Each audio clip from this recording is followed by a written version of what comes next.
തത്വവും പ്രയോഗവും എന്നതാണ് ഇന്ന് ഈ ചർച്ചയ്ക്ക് നൽകിയിരിക്കുന്ന പേര്. നമ്മൾ രണ്ടുപേരോടും ആലോചിക്കാതെ നൽകിയ പേരാണത്. എങ്കിലും അതിൻ്റെ ഉത്തരവാദി ഗോവിന്ദൻ മാഷാണ്. കാരണം തത്വം പ്രയോഗിക്കുന്നതും പറയുന്നതും മാഷാണ്. ഞാനത് ശ്രദ്ധിക്കുന്ന ഒരാൾ മാത്രമാണ്. മാഷിന് നമുക്ക് തുടക്കമായിട്ട് കേരളത്തിൽ ലോങ് ജമ്പിന് 3-ാം സ്ഥാനം സംസ്ഥാന തലത്തിൽ നേടിയിട്ടുള്ള ഒരാളാണ് മാഷ്. മാഷിൻ്റെ ഭാവി പാർട്ടിയിലെ ആ 50 വർഷത്തിൽ ബാലസംഘത്തിൻ്റെ പ്രവർത്തകനിൽ നിന്ന് പാർട്ടി സെക്രട്ടറിയിലേക്കുള്ള ആ ഒരു ലോങ് ജമ്പിനെ കുറിച്ച് എന്തു പറയുന്നു മാഷ്? വളരെ ചെറുപ്പത്തിൽ തന്നെ കമ്മ്യൂണിസ്റ്റ് വളക്കൂറുള്ള ഒരു മണ്ണിലാണ് ഞാൻ ജനിച്ചു വളർന്നത്. ചരിത്രപ്രസിദ്ധമായ ദേശീയ പ്രസ്ഥാനത്തിൻ്റെ ചരിത്രത്തിലെ ഏറ്റവും ആവേശോജ്വലമായ ഒരു അധ്യായം രചിച്ച മൊറാഴ സംഭവം നടന്ന പ്രദേശത്തിൻ്റെ 1 കിലോമീറ്റർ അപ്പുറം ജനിച്ച ഒരാളാണ് ഞാൻ. അതിനുശേഷം 1940 സെപ്റ്റംബർ 15-നാണ് മൊറാഴ സംഭവം എന്ന ലോകശ്രദ്ധയെ ആകർഷിച്ച ആ സ്വാതന്ത്ര്യ സമര പോരാട്ടം നടന്നത്. കമ്മ്യൂണിസ്റ്റ് പാർട്ടി രൂപം കൊണ്ടതിന് ശേഷം അത് പരസ്യപ്പെടുത്തി. അത് 1940 ജനുവരി 26-നാണ്. പക്ഷേ പരസ്യപ്പെടുത്തിയെങ്കിലും ആരാണ് കമ്മ്യൂണിസ്റ്റ് എന്ന് അപ്പോഴും ആളുകൾക്ക് അറിയാൻ കഴിയുന്ന പരസ്യപ്പെടൽ കമ്മ്യൂണിസ്റ്റ് പാർട്ടിയുടെ ഭാഗത്തുനിന്ന് ഉണ്ടായിരുന്നില്ല. രഹസ്യമായിട്ടാണ് പാർട്ടിയുടെ ജനനം പരസ്യപ്പെടുത്തിയത്. എന്ന് പറഞ്ഞാൽ ഒളിവിലാണ് സത്യം പറഞ്ഞാൽ പാർട്ടി. നിരോധിക്കപ്പെട്ട സമയവുമാണ്. അങ്ങനെയുള്ള സാഹചര്യത്തിൽ കോൺഗ്രസ് സോഷ്യലിസ്റ്റ് പാർട്ടിയുടെയും പിന്നീട് കമ്മ്യൂണിസ്റ്റുകാരായിട്ട് മാറിയ കമ്മ്യൂണിസ്റ്റ് നേതൃത്വം, അണ്ടർഗ്രൗണ്ടിലുള്ള കമ്മ്യൂണിസ്റ്റ് നേതൃത്വത്തിൻ്റെയും വളരെ ഫലപ്രദമായ ഒരു ഇടപെടലിലൂടെയാണ് സാമ്രാജ്യത്വ വിരുദ്ധ ദിനമായി സെപ്റ്റംബർ 15 ആചരിക്കാൻ തീരുമാനിക്കുന്നത്. അന്നാണ് കേരളത്തിലെ ആദ്യത്തെ കമ്മ്യൂണിസ്റ്റ് രക്തസാക്ഷികൾ ഉണ്ടായത്. 1940 സെപ്റ്റംബർ 15-ന് തലശ്ശേരി കടപ്പുറത്തേക്ക് മാർച്ച് ചെയ്ത യുവധീരന്മാരായ പോരാളികളെ ബ്രിട്ടീഷ് പട്ടാളത്തിൻ്റെ പീരങ്കിപ്പട വെടിവെച്ചു കൊന്നു. അബുവും ചാത്തുകുട്ടിയും എന്ന 2 ധീരരായ പോരാളികൾ അവിടെ രക്തസാക്ഷികളായി. കേരളം രൂപപ്പെട്ട ആധുനിക കേരളത്തിൻ്റെ അസ്ഥിവാരം പടുത്ത 2 ധീര വിപ്ലവകാരികളുടെ രക്തസാക്ഷിത്വമാണ് 1940 സെപ്റ്റംബർ 15-ന് തലശ്ശേരി കടപ്പുറത്ത് ഉണ്ടായത്. അന്ന് തന്നെയാണ് മൊറാഴ സംഭവം നടക്കുന്നത്. മൊറാഴയിൽ ഒത്തുകൂടിയ കർഷക പ്രസ്ഥാനത്തിൻ്റെ പ്രവർത്തകരെ ക്രൂരമായി അടിച്ചമർത്തുന്നതിന് നേതൃത്വം കൊടുത്ത കുട്ടിക്കൃഷ്ണമേനോൻ എന്ന വളപട്ടണം പോലീസ് സബ് ഇൻസ്പെക്ടറും അവിടെ തന്നെ ഉണ്ടായിരുന്ന ഗോപാലൻ നായർ എന്ന ഹെഡ് കോൺസ്റ്റബിളും അവിടെ ജനങ്ങളുമായിട്ട് ഏറ്റുമുട്ടുന്ന സ്ഥിതിയിലേക്ക് എത്തി. വെടിവെക്കാൻ ആജ്ഞാപിച്ചു. നുരുമ്പ് എന്ന് പറയുന്നൊരു കർഷക തൊഴിലാളിക്ക് വെടിയേറ്റു. കുഞ്ഞിരാമൻ മാഷ് ഉൾപ്പെടെയുള്ളവർക്ക് പരിക്ക് പറ്റി. അങ്ങനെയുള്ളൊരു അന്തരീക്ഷത്തിൽ ഒരു മുന്നൊരുക്കവും ഇല്ലെങ്കിലും ജനങ്ങൾ സജീവമായിട്ട് ചേർത്ത് നിന്നപ്പോൾ ആ ഒരു ഘട്ടത്തിലാണ് കുട്ടിക്കൃഷ്ണമേനോൻ അവിടെ തന്നെയും ഗോപാലൻ നായർ പിന്നീട് ആശുപത്രിയിൽ വെച്ച് മരിച്ചത്.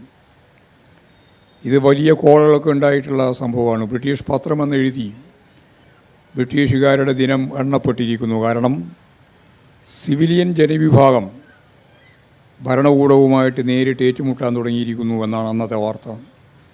അങ്ങനെയാണ് മൊറാഴ ചരിത്രപ്രസിദ്ധമായത്. അത് പറയാൻ വേണ്ടി മാത്രമാണ് ഇത്രയും പറഞ്ഞത്. അതൊരു ദേശീയ പ്രസ്ഥാനത്തിൻ്റെ ചരിത്രവുമായിട്ട് ബന്ധപ്പെട്ടതാണ് എന്നുള്ളത് കൊണ്ടാണ്. ആ മൊറാഴയിൽ നിന്ന് ഞാൻ നേരത്തെ പറഞ്ഞതുപോലെ ഈ സംഭവം നടന്ന സ്ഥലത്ത് നിന്ന് 1 കിലോമീറ്ററിൻ്റെ അപ്പുറത്തുള്ള മൊറാഴ സെൻട്രൽ എന്ന് പറയുന്ന സ്ഥലത്ത് ആണ് ഞാൻ ജനിക്കുകയും വളരുകയും ഒക്കെ ചെയ്തത്. സ്പോർട്സിൽ നല്ല താല്പര്യം ഉണ്ടായിരുന്നു. പക്ഷേ അപ്പോഴും ബാലസംഘമായിരുന്നു. ചെറിയ കുട്ടിയായിരിക്കുമ്പോൾ തന്നെ പിന്നീട് ഹൈസ്കൂൾ വിദ്യാഭ്യാസത്തിൻ്റെ ഘട്ടത്തിലെത്തുമ്പോഴേക്ക് തന്നെ സ്പോർട്സിൽ താല്പര്യത്തോടുകൂടി മത്സരങ്ങളിലൊക്കെ പങ്കെടുക്കാൻ തുടങ്ങി. ഫിസിക്കൽ എഡ്യൂക്കേഷൻ കോളേജിൽ പഠിക്കുമ്പോഴാണ് സ്റ്റേറ്റ് മീറ്റിൽ പങ്കെടുത്തത്. കൊല്ലത്തായിരുന്നു അത് മീറ്റ്. ആദ്യത്തെ മീറ്റാണ്. 18 വയസ്സായിട്ടില്ല അന്നേരമാണ്. വലിയ പരിശീലനമോ ഒരു കാര്യവും അന്ന് നേടാൻ സാധിക്കുമായിരുന്നില്ല. അന്ന് കൊല്ലം രഘു എന്ന് പറയുന്ന ഏഷ്യൻ ഗെയിംസിലൊക്കെ ഏറ്റവും ശ്രദ്ധേയനായിട്ടുള്ള അത്ലറ്റായിരുന്നു. അത് കൊല്ലത്ത് തന്നെയാണ്. അദ്ദേഹം എന്നോട് പറഞ്ഞാണ്, എനിക്കന്ന് 18 വയസ്സായിട്ടില്ല, 18 വയസ്സാകുന്നതിന് മുമ്പെയാണ്. അപ്പോൾ എന്നോട് പറഞ്ഞാണ്, അദ്ദേഹം റെയിൽവേയിലായിരുന്നു, റെയിൽവേ നമുക്ക് ചേരാം, നീ അതിലേക്ക് തന്നെ വന്നോ. പക്ഷേ ഞാനതിന് ശേഷം ഏതാണ്ട് പൂർണ്ണമായ അർത്ഥത്തിൽ രാഷ്ട്രീയ പ്രവർത്തനത്തിലേക്ക് നീങ്ങാൻ ശ്രമിക്കുകയും പോവുകയും ആദ്യം മുതലേ അതുതന്നെയാണ്. പിന്നീട് വീണ്ടും പൂർണ്ണമായ അർത്ഥത്തിൽ യുവജന പ്രസ്ഥാനത്തിൻ്റെ എല്ലാം പ്രവർത്തകനായി ബാലസംഘത്തിൽ നിന്ന് യുവജന പ്രസ്ഥാനത്തിലേക്ക്, പിന്നീട് അവിടെ നിന്ന് കമ്മ്യൂണിസ്റ്റ് പാർട്ടിയിലേക്ക് ഈ കഴിഞ്ഞ 10-50 വർഷക്കാലത്തിലധികമായി പാർട്ടിയുടെ താഴെ ബ്രാഞ്ച് മുതൽ ലോക്കൽ കമ്മിറ്റി, ഏരിയ കമ്മിറ്റി, ജില്ലാ കമ്മിറ്റി, ജില്ലാ സെക്രട്ടേറിയറ്റ്, ജില്ലാ സെക്രട്ടറി, ഇവിടെയും ഞാൻ ജില്ലാ സെക്രട്ടറി ആയിട്ടുണ്ടായിരുന്നു. ഈ എറണാകുളം ജില്ലയിൽ കണ്ണൂർ ജില്ലാ സെക്രട്ടറി ആയിരുന്നു. പിന്നീട് സംസ്ഥാന സെക്രട്ടേറിയറ്റ് അംഗമായി, സംസ്ഥാന കമ്മിറ്റിയായി, സെൻട്രൽ കമ്മിറ്റിയായി, PB ആയി. ഈ പടവുകളെല്ലാം എത്തിച്ചേർന്നിരിക്കുന്നു എന്നുള്ളതാണ്. ജനങ്ങളാണ് ഈ രീതിയിൽ രൂപപ്പെടുത്താൻ എന്നെ സഹായിച്ച ഏറ്റവും പ്രധാനപ്പെട്ട ഘടകം. പിന്നീട് എൻ്റെ നാട്ടിലുള്ള വായനശാല, ഗ്രന്ഥശാല പ്രസ്ഥാനത്തിൻ്റെ ഭാഗമായിട്ടുള്ള ആയിരക്കണക്കിന് പുസ്തകങ്ങൾ വായിക്കാനുള്ള ത്വരയും, അങ്ങനെ പഠിക്കണം, വായിക്കണം എന്നുള്ള കമ്മ്യൂണിസ്റ്റ് പാർട്ടിയുടെ തന്നെ ആദ്യകാലം മുതലുള്ള അന്നത്തെ നേതാക്കന്മാരുടെ ജാഗ്രതാപൂർണമായിട്ടുള്ള നിർദ്ദേശവും എല്ലാം ചേർന്ന് രൂപപ്പെട്ട ഒന്നാണ് യഥാർത്ഥത്തിൽ നമ്മുടെ എല്ലാം വ്യക്തി ജീവിതം. കേരളത്തിൽ ഇക്കാലത്ത് CPM മറ്റാരുടെയും പേരുമായിട്ട് അങ്ങനെ ചേർത്ത് പറയാത്തൊരു വിശേഷണം മാഷിനെക്കുറിച്ച് പറയാറുള്ളത് മാർക്സിസ്റ്റ് സൈദ്ധാന്തികൻ എന്നാണ്. അത് ഡൽഹിയിലാണെങ്കിൽ പ്രകാശ് കാരാട്ടിനോടും പ്രഭാത് പട്നായക്കിനെ കുറിച്ചുമൊക്കെ അങ്ങനെ പറയാറുണ്ട്. എനിക്ക് തോന്നുന്ന മാർക്സിസ്റ്റ് സംവാദത്തിൻ്റെ എഡിറ്ററായിരുന്നതും ലേഖനങ്ങളും ഒന്നും മാത്രമല്ല, പലപ്പോഴും മാഷിൻ്റെ പല പ്രയോഗങ്ങളും പോലും ഒരു സൈദ്ധാന്തിക പരിവേഷം നൽകാറുണ്ട്. മാഷ് അതിൽ വിശ്വസിക്കുന്നുണ്ടോ, ഈ സൈദ്ധാന്തികൻ എന്ന പരിവേഷത്തിൽ? അതൊക്കെ ഓരോരുത്തർ ഓരോന്ന് പറയുന്നത് മാത്രമേ ഉള്ളൂ. സൈദ്ധാന്തികൻ എന്ന് പറയുന്നത് ഒരു സത്യം പറഞ്ഞാൽ സിദ്ധാന്തമില്ലാത്ത പ്രയോഗമില്ലാത്ത സിദ്ധാന്തമോ ഇല്ല. ഇതാണ് എൻ്റെ ഏറ്റവും അടിസ്ഥാനപരമായ കാഴ്ചപ്പാട്. ഇത് മാർക്സിൻ്റെ തന്നെ ഭാഗമാണ്. അതായത് ഒരാളെ സിദ്ധാന്തത്തിൻ്റെ വക്താവായിട്ട് അങ്ങോട്ട് വിട്ടാൽ അത് മാർക്സിൻ്റെ പൂർണ്ണതയിലേക്ക് എത്തുന്ന ഒന്നല്ല. മാർക്സിൻ്റെ പൂർണ്ണതയിലേക്ക് എത്താൻ സാധിക്കണമെങ്കിൽ സിദ്ധാന്തം തന്നെ എങ്ങനെയാണ് രൂപപ്പെടുന്നത് എന്നതിനെ സംബന്ധിച്ചുള്ള ഒരു വ്യക്തത വേണം. സിദ്ധാന്തം വെറുതെ ഉണ്ടാകുന്നില്ല. മാർക്സ് അന്ന് പറഞ്ഞു വെച്ച, അല്ലെങ്കിൽ മാർക്സും എംഗൽസും ലെനിനും ഒക്കെ പറഞ്ഞു വെച്ച പുസ്തകങ്ങളിലെ ഖണ്ഡിക തിരിച്ച് മാത്രമല്ല മാർക്സം എന്ന് പറയുന്നത്. ഞാനിന്ന് ഇവിടെ നിങ്ങളോട് നമ്മൾ തമ്മിൽ സംസാരിച്ചുകൊണ്ടിരിക്കുന്ന ഈ നിമിഷം വരെ ലോകം മുഴുവൻ നേടിയ എല്ലാ ശാസ്ത്ര സത്യങ്ങളെയും, ശാസ്ത്ര സാങ്കേതിക മേഖലയിലുള്ള വളർച്ചയെയും ചരിത്രത്തെയും എല്ലാം പൂർണ്ണമായിട്ട് ഉൾക്കൊള്ളാൻ സാധിക്കത്തക്ക രീതിയിലുള്ള വികാസം പ്രാപിക്കുന്ന ഒന്നാണ് മാർക്സം. അതാണ് മാർക്സത്തിൻ്റെ പ്രത്യേകത. ഇത് മാർക്സത്തിന് മാത്രമുള്ള പ്രത്യേകതയാണ്. മാർക്സ് വ്യക്തമാക്കിയത് മാറ്റമില്ലാത്ത ഒരേ ഒരു കാര്യം അനുസ്യൂതമായ മാറ്റം മാത്രമാണ് എന്നാണ്. ചലനാത്മകത. ഈ ചലനത്തിന് മാത്രമേ മാറ്റമില്ലാണ്ടുള്ളൂ, മാറ്റത്തിന് മാത്രമേ മാറ്റമില്ലാണ്ടുള്ളൂ, ബാക്കിയെല്ലാം മാറിക്കൊണ്ടിരിക്കുകയാണ്. ഇങ്ങനെ മാറിക്കൊണ്ടിരിക്കുന്ന പ്രപഞ്ചത്തിൽ, മാറിക്കൊണ്ടിരിക്കുന്ന സമൂഹത്തിൽ, മാറിക്കൊണ്ടിരിക്കുന്ന ഓരോരുത്തരിലും, ഓരോ വസ്തുവിലും, ഓരോ അണുവിലും ഈ മാറ്റം വളരെ വ്യക്തതയോടുകൂടി നമുക്ക് കാണാൻ സാധിക്കുന്നതാണ്. അങ്ങനെ മാറുന്നതിൻ്റെ ഏറ്റവും പ്രധാനപ്പെട്ട ഒരു കാര്യം അതിൻ്റെ ശാസ്ത്രീയമായ കണ്ടെത്തലുമാണ്, ഒപ്പം തന്നെയുള്ള പ്രായോഗിക പ്രവർത്തനവുമാണ്. നിങ്ങളിവിടെ വിഷയം തന്നെ ചേർത്തിട്ടുള്ളത് എന്താണ്? തത്വവും പ്രയോഗവുമാണ്. ഇത് രണ്ടും രണ്ടല്ല. അതാണ് പറഞ്ഞത്. എന്നോട് ചോദിച്ചിട്ട് ഇട്ട പേരല്ല ഇതിൻ്റെ ഹെഡിങ് നിങ്ങൾ കൊടുത്തതാണ്. യഥാർത്ഥത്തിൽ തത്വം വേറെ, പ്രയോഗം വേറെ എന്ന രീതിയിലുള്ള കാഴ്ചപ്പാട് തന്നെ ശരിയല്ല. തത്വവും പ്രയോഗവും ചേർന്നാൽ മാത്രമാണ് പ്രവർത്തനം. അതാണ് വർത്തമാന കാലഘട്ടത്തിൻ്റെയും ഇനി ഭാവിയുടെയും പ്രധാനപ്പെട്ട ചിത്രം. ഭൂതകാലവും തന്നെയാണ് ഈ ത്രികാലബന്ധം. ഈ ത്രികാലബന്ധത്തെ അടിസ്ഥാനപ്പെടുത്തിയിട്ട് മാത്രമേ നമുക്ക് എന്തിനേയും വിശകലനം ചെയ്യാൻ സാധിക്കുകയുള്ളൂ. ഇന്നലെകളുണ്ട്, ത്രസിക്കുന്ന ഇന്നുണ്ട്, നാളെ വളരെ വ്യക്തതയോടുകൂടി ചൂണ്ടിക്കാണിക്കാൻ കഴിയുന്നൊരു ഭാവിയുണ്ട്. ഈ മൂന്നിനെയും നമ്മൾ പരിശോധിക്കുമ്പോൾ ഞാൻ ഈ പറഞ്ഞ രീതിയിൽ പരിശോധിക്കുന്നത് ഇങ്ങനെയാണ്. അതിൻ്റെ പ്രയോഗവും അതുപോലെ തന്നെ സിദ്ധാന്തവും. പ്രയോഗത്തിൽ നിന്നാണ് സിദ്ധാന്തം ഉണ്ടായത്, അല്ലാണ്ട് സിദ്ധാന്തത്തിൽ നിന്ന് പ്രയോഗം ഉണ്ടായതല്ല. പ്രയോഗം രൂപപ്പെടുന്നത്, സിദ്ധാന്തം രൂപപ്പെടുന്നത് പ്രയോഗത്തിൽ നിന്നാണ്. എന്ന് പറഞ്ഞാൽ എത്രയോ വർഷക്കാലം, ലക്ഷക്കണക്കിന് വർഷക്കാലം മനുഷ്യകുലത്തിന് ഏതാണ്ട് 50 ലക്ഷം മുതൽ 80 ലക്ഷം വരെ പ്രായമുണ്ടെന്നാണ് മനുഷ്യകുലത്തിൻ്റെ പ്രായത്തെ സംബന്ധിച്ചുള്ള ഏറ്റവും അവസാനത്തെ കണക്ക്. 50 ലക്ഷം മുതൽ 80 ലക്ഷം വരെ മനുഷ്യകുലത്തിന് പ്രായമുണ്ട്. അതിൽ 35 ലക്ഷം വർഷം മുമ്പുള്ള മനുഷ്യനെ ആഫ്രിക്കയിൽ നിന്ന് അതിൻ്റെ ഫോസിലുകൾ കണ്ടെത്തിയിട്ടുണ്ട്. മറ്റൊരു സ്ഥലത്തും കണ്ടെത്തിയിട്ടില്ല. 20 ലക്ഷത്തിൽ കുറവായ പ്രായമുള്ള മനുഷ്യൻ്റെ ഫോസിലുകൾ മാത്രമാണ് ആഫ്രിക്കയ്ക്ക് വെളിയിൽ ലോകത്ത് ഇന്നേ വരെ കണ്ടെത്തിയത്. അപ്പോൾ സ്വാഭാവികമായിട്ട് ഒരു കാര്യം വ്യക്തമാക്കാൻ ആഗ്രഹിക്കുന്നത്, ആഫ്രിക്കൻ വൻകരയിലെ ഒരു പ്രത്യേക വിഭാഗത്തിൽപ്പെട്ട ജീവിയിൽ നിന്നാണ്, കുരങ്ങെന്നൊക്കെ നമ്മൾ പറയുന്നതാണ്, അതിൽ നിന്നാണ് യഥാർത്ഥത്തിൽ മനുഷ്യനുണ്ടായത്. അവിടെ ഉണ്ടായിട്ടുള്ളൂ. പിന്നെ ബാക്കിയെല്ലാം ലോകത്തിൻ്റെ വിവിധ മേഖലയിലേക്ക് എത്തിച്ചേർന്നതാണ്. അങ്ങനെയാണെന്നാണ് ഇപ്പോൾ ഏറ്റവും അവസാനത്തെ DNA പരിശോധനയിലും വ്യക്തമായിട്ടുള്ളത്. ഞാനിത് പറയാൻ കാരണം ഒരു കാര്യം ഉറപ്പിക്കാനാണ്. അതായത് എത്രയോ വർഷക്കാലം മനുഷ്യനിങ്ങനെ പ്രകൃതിയുടെ ഭാഗമായിട്ട് തന്നെ ജീവിച്ചു. അതിന് ജീവിക്കണമെങ്കിൽ കൂട്ടായിട്ടേ ജീവിക്കാൻ സാധിക്കുള്ളൂ. അതിന് ജീവിക്കണമെങ്കിൽ ആവശ്യമായ സാധന സാമഗ്രികൾ സ്വീകരിക്കൽ മാത്രമേ സാധിക്കുള്ളൂ, ശേഖരിക്കൽ. അങ്ങനെ ശേഖരിച്ച് പോകുമ്പോൾ മൂർച്ചയുള്ള കല്ലുകൊണ്ടെറിയുന്നതാണ് ഇരയെ പിടിക്കാൻ ഏറ്റവും ഫലപ്രദമാവുക എന്നവൻ എറിഞ്ഞെറിഞ്ഞ് പഠിച്ചതാണ്. ആ എറിഞ്ഞെറിഞ്ഞ് പഠിച്ചപ്പോഴാണ് മനസ്സിലായത് കൂർത്ത മുനയുള്ള കല്ലാണ് വേട്ടയാടാൻ നല്ലത്. അതാണ് പിന്നെ ശാസ്ത്രമായത്.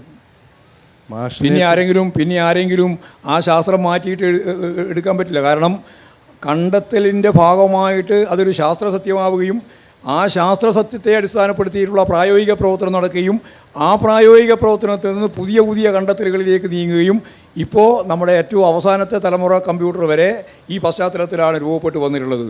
പ്രയോഗത്തിൽ നിന്ന് യഥാർത്ഥത്തിൽ തിയറി, അല്ലെങ്കിൽ പ്രയോഗത്തിൽ നിന്ന് അതിൻ്റെ തത്വത്തെ ഉപയോഗപ്പെടുത്തിയുള്ള പ്രയോഗം, ആ പ്രയോഗത്തിൽ നിന്ന് വീണ്ടും പുതിയ കണ്ടെത്തൽ അല്ലെങ്കിൽ പുതിയ ശാസ്ത്രം, ആ ശാസ്ത്രത്തെ ഉപയോഗിച്ചുകൊണ്ടുള്ള വീണ്ടും ഫലപ്രദമായ പ്രയോഗം, ഇത് തുടരുകയാണ്. ഈ പ്രക്രിയ തുടർന്നുകൊണ്ടിരിക്കുകയാണ്. അതുകൊണ്ട് പ്രയോഗം എന്നതിൽ നിന്നാണ് തുടക്കം. പ്രയോഗത്തിന് തന്നെ ഉൽപ്പന്നമാണ് സിദ്ധാന്തത്തെ ചേർത്തുകൊണ്ടാണ് വീണ്ടുമുള്ള പ്രയോഗം. ആ പ്രയോഗം തന്നെയാണ് വീണ്ടും ശാസ്ത്രത്തെ രൂപപ്പെടുത്തി മുന്നോട്ടേക്ക് നയിക്കുന്നത്. ഈ പ്രക്രിയ നടന്നുകൊണ്ടിരിക്കുകയാണ്, അനസ്യൂതമേനി നടന്നുകൊണ്ടിരിക്കുകയും ചെയ്യും. ഞാൻ മാഷിൻ്റെ സിദ്ധാന്തത്തെക്കുറിച്ചേ അല്ലായിരുന്നു ചോദിച്ചത്, മാഷിനെക്കുറിച്ചാണ് ചോദിച്ചത്. മാഷ് സിദ്ധാന്തത്തിലേക്ക് കൊണ്ടുപോയി. അപ്പോൾ മാഷിൻ്റെ ചില പ്രയോഗങ്ങൾ കേൾക്കുമ്പോൾ, മാഷിൻ്റെ മാത്രമല്ല സഖാവ് MA ബേബിയുടെയും P രാജീവിൻ്റെയും ഒക്കെ പ്രയോഗങ്ങൾ കേൾക്കുമ്പോൾ ഈ സന്ദേശം സിനിമയിലെ കുമാരപിള്ള സഖാവിനെ ഓർക്കുമെന്ന് പലരും പറയാറുണ്ട്. പ്രതിക്രിയാവാദം, അന്തർധാര തുടങ്ങിയ അതൊക്കെ അത്തരം ചില പ്രയോഗങ്ങൾ. ഇപ്പം നമ്മുടെ ഒരു സംശയം, അടിസ്ഥാന വർഗത്തിൻ്റെ പാർട്ടിക്ക് സാധാരണ ജനത്തിന് മനസ്സിലാകുന്ന ഭാഷയിൽ എന്തുകൊണ്ട് സംസാരിച്ചുകൂടാ? ഈ പ്രതിക്രിയാവാദം ഒന്നും പറയാതെ മര്യാദയ്ക്കുള്ള കാര്യം അങ്ങ് പറഞ്ഞാൽ പോരെ. ഇതെല്ലാം എല്ലാവർക്കും മനസ്സിലാകുന്നതാണ്. നിങ്ങൾക്ക് മനസ്സിലാകുന്നില്ല എന്ന് പറയുന്നത് നടിക്കുന്നതാണ്. മനസ്സിലാകുന്നില്ല എന്ന് നിങ്ങൾ നടിക്കുകയാണ്. ഇത് ഞാനിവിടെ ഇരുന്ന് ഇങ്ങനെ കാര്യങ്ങൾ സംശയം ഉണ്ടായോ ഞാൻ പറഞ്ഞതിൽ? ഞാൻ ഇപ്പം 1000 പ്രാവശ്യം ഞാൻ വീണ്ടും പറയാമാണെങ്കിൽ, ഞാൻ പറഞ്ഞതിൽ നിങ്ങൾക്ക് ആർക്കെങ്കിലും ഒന്നും മനസ്സിലായി, ഗോവിന്ദ മാഷ് എന്തോ പറഞ്ഞുകൊണ്ടിരിക്കുകയാണ്, ഒന്നും മനസ്സിലാകുന്നില്ലല്ലോ എന്ന് ആർക്കെങ്കിലും സംശയം ഉണ്ടെങ്കിൽ ആരെങ്കിലും കൈമുത്തിക്ക് ഒരാൾ മനസ്സിലായില്ലേ? നിങ്ങൾക്ക് ആ നിങ്ങളുടെ സംശയം യഥാർത്ഥത്തിലുള്ള സംശയമല്ല, സംശയമുണ്ട് എന്ന് വരുത്താനുള്ള സംശയമാണ്. അതാണ് നിങ്ങളുടെ ഏറ്റവും പ്രധാനപ്പെട്ട സംശയം. അല്ലാണ്ട് ഞങ്ങൾക്ക് സംശയമൊന്നുമില്ല. ഞങ്ങൾ പറയുന്നത് ജനങ്ങൾക്ക് മനസ്സിലാവുകയും ചെയ്തു. ഞാൻ എത്ര കൊല്ലമായി തുടങ്ങിയിട്ട് ഇത് പറയാൻ. ഞാൻ പറഞ്ഞിട്ട് ആർക്കും മനസ്സിലാവാതിരുന്നില്ല, എല്ലാവർക്കും മനസ്സിലായിട്ടുണ്ട്. എന്നിട്ട് അതിന് ഏതോ ഒരു സന്ദേശത്തിലെ സിനിമയിലെ ശങ്കരാടിൻ്റെ പ്രയോഗവും ഒക്കെ ആയിട്ട് ഇതിനെ പരിഹരിക്കാനാണ്. അങ്ങനെയൊന്നുമല്ല, അത് നിങ്ങളുടെ സ്വഭാവമാണ്. സത്യത്തെ മറക്കാൻ, വസ്തുതാപരമായിട്ടുള്ള കാര്യങ്ങളെ മറക്കാൻ, വേറെ ഒന്നും ശാസ്ത്രം നിങ്ങളുടെ കയ്യിൽ ഇല്ലാതിരിക്കുമ്പോൾ നിങ്ങൾ ഉടനെ എടുക്കുന്ന പ്രയോഗം ഇത്. ആ പ്രയോഗം വേണ്ട, എന്നോട് വേണ്ട, ഞാൻ ഉറപ്പിച്ച് പറഞ്ഞോളിയോ. ആ പ്രയോഗമൊന്നും വേണ്ട. കേരളിൻ്റെ സാധ്യതകൾ വിശദീകരിക്കാനായിട്ട് മാഷ് വളരെ ലളിതമായൊരു ഉദാഹരണമാണ് പറഞ്ഞിട്ടുണ്ട്. ഇനിയും പറയും. ഷൊർണൂരിൽ നിന്ന് അപ്പക്കൊട്ടയുമായിട്ട് തിരുവനന്തപുരത്തേക്ക് പോകുന്ന കുടുംബശ്രീ പ്രവർത്തകരുടെ കാര്യം.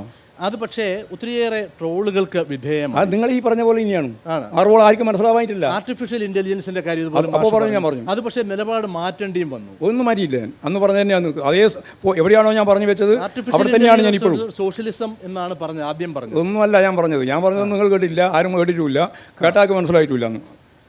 നിങ്ങളെ കൂട്ടത്തിലുള്ള ആളുകളാണ് കേട്ടത്, അവരാകെ മനസ്സിലാവാതെ. അവർ ഞാൻ പറയണോ ഏതാ വിശദീകരിക്കേണ്ടത്? ആർട്ടിഫിഷ്യൽ ഇന്റലിജൻസ് അല്ല, ആദ്യം കേരളയിൽ വിശദീകരിക്കാം. കേരളയിൽ അതല്ലേ കേരളയിലും അപ്പക്കോട്ടയും. കേരളയിൽ എന്ന് പറയുന്നത് കേരളത്തിൻ്റെ ഒരു 50 വർഷത്തെ അപ്പുറം കണ്ട ഒരു വികസന പ്രക്രിയയാണ്. ഇപ്പോൾ വന്ദേ ഭാരത് വന്നപ്പോൾ ചെറിയാക്കൽ മനസ്സിലായിട്ടുണ്ട്, ഈ വേഗതയിൽ പോകുന്ന വണ്ടി നമുക്ക് കേരളത്തിന് ആവശ്യമാണെന്ന്. അന്ന് ഞാൻ പറഞ്ഞത് 39 ട്രെയിൻ ഒരു പ്രാവശ്യം നേരെ കാസർഗോഡ് നിന്ന് തിരുവനന്തപുരത്തേക്ക്, 39 ട്രെയിൻ അവിടെ നിന്ന് തിരുവനന്തപുരത്ത് നിന്ന് കാസർഗോഡേക്ക്.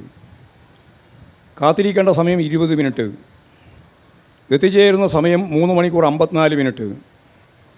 3 മണിക്കൂർ 54 മിനിറ്റ് കൊണ്ട് കാസർഗോഡ് നിന്ന് തിരുവനന്തപുരത്തും. കാസർഗോഡ് നിന്ന് രാവിലെ ചായയും കുടിച്ച് പുറപ്പെട്ടാൽ ഉച്ചഭക്ഷണത്തിന് മുമ്പ് സെക്രട്ടേറിയറ്റ് പോയിട്ട് എന്തെങ്കിലും കാര്യം നിർവഹിക്കാറുണ്ടെങ്കിൽ സെക്രട്ടേറിയറ്റ് പോയി അവിടെ നിന്ന് കണ്ട് ഭക്ഷണവും കഴിച്ച്, അപ്പോൾ വൈകുന്നേരം വേണമെങ്കിൽ അവിടെ തന്നെ ആ ട്രെയിനിൽ കയറി നേരെ സന്ധ്യയാകുമ്പോഴേക്ക് വീട്ടിലെത്താം.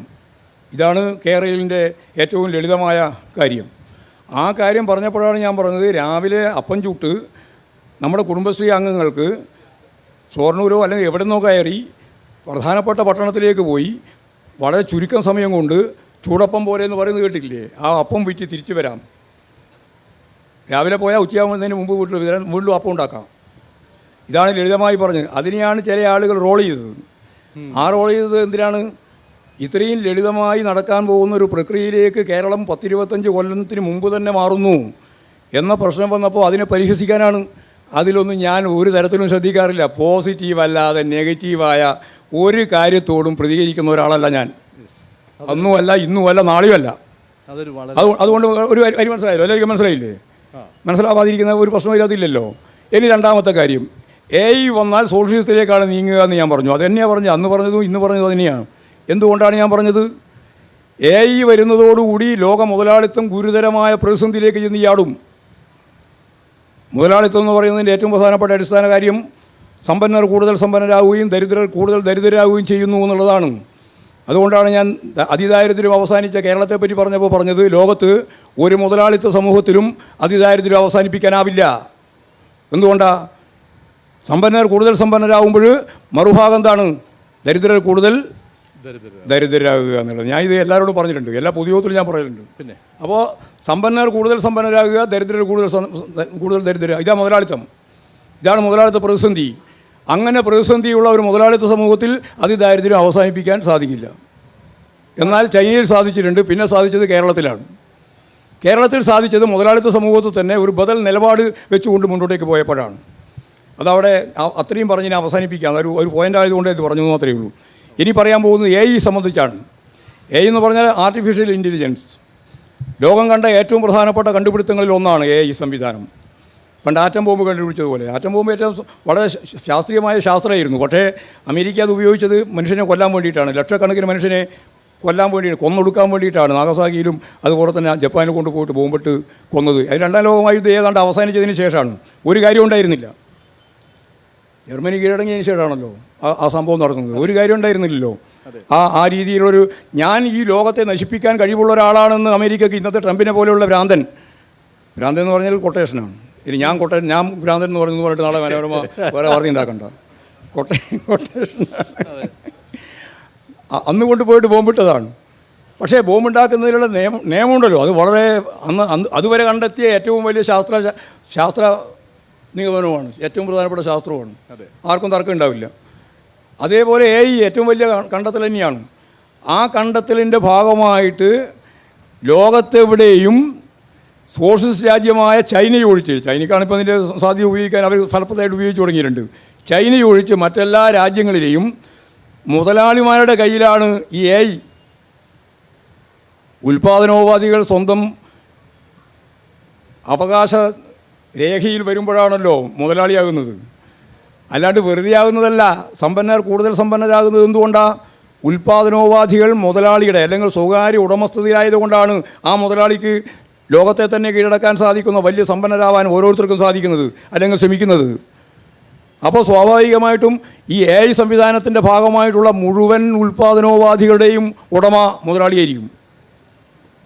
AI സംവിധാനത്തിൻ്റെ മുഴുവൻ ഉടമയും മുതലാളിയായിരിക്കും, സോഷ്യലിസ്റ്റ് രാജ്യത്തിലല്ലാത്ത മറ്റെല്ലാ രാജ്യത്തും ലോകത്തെവിടെയും.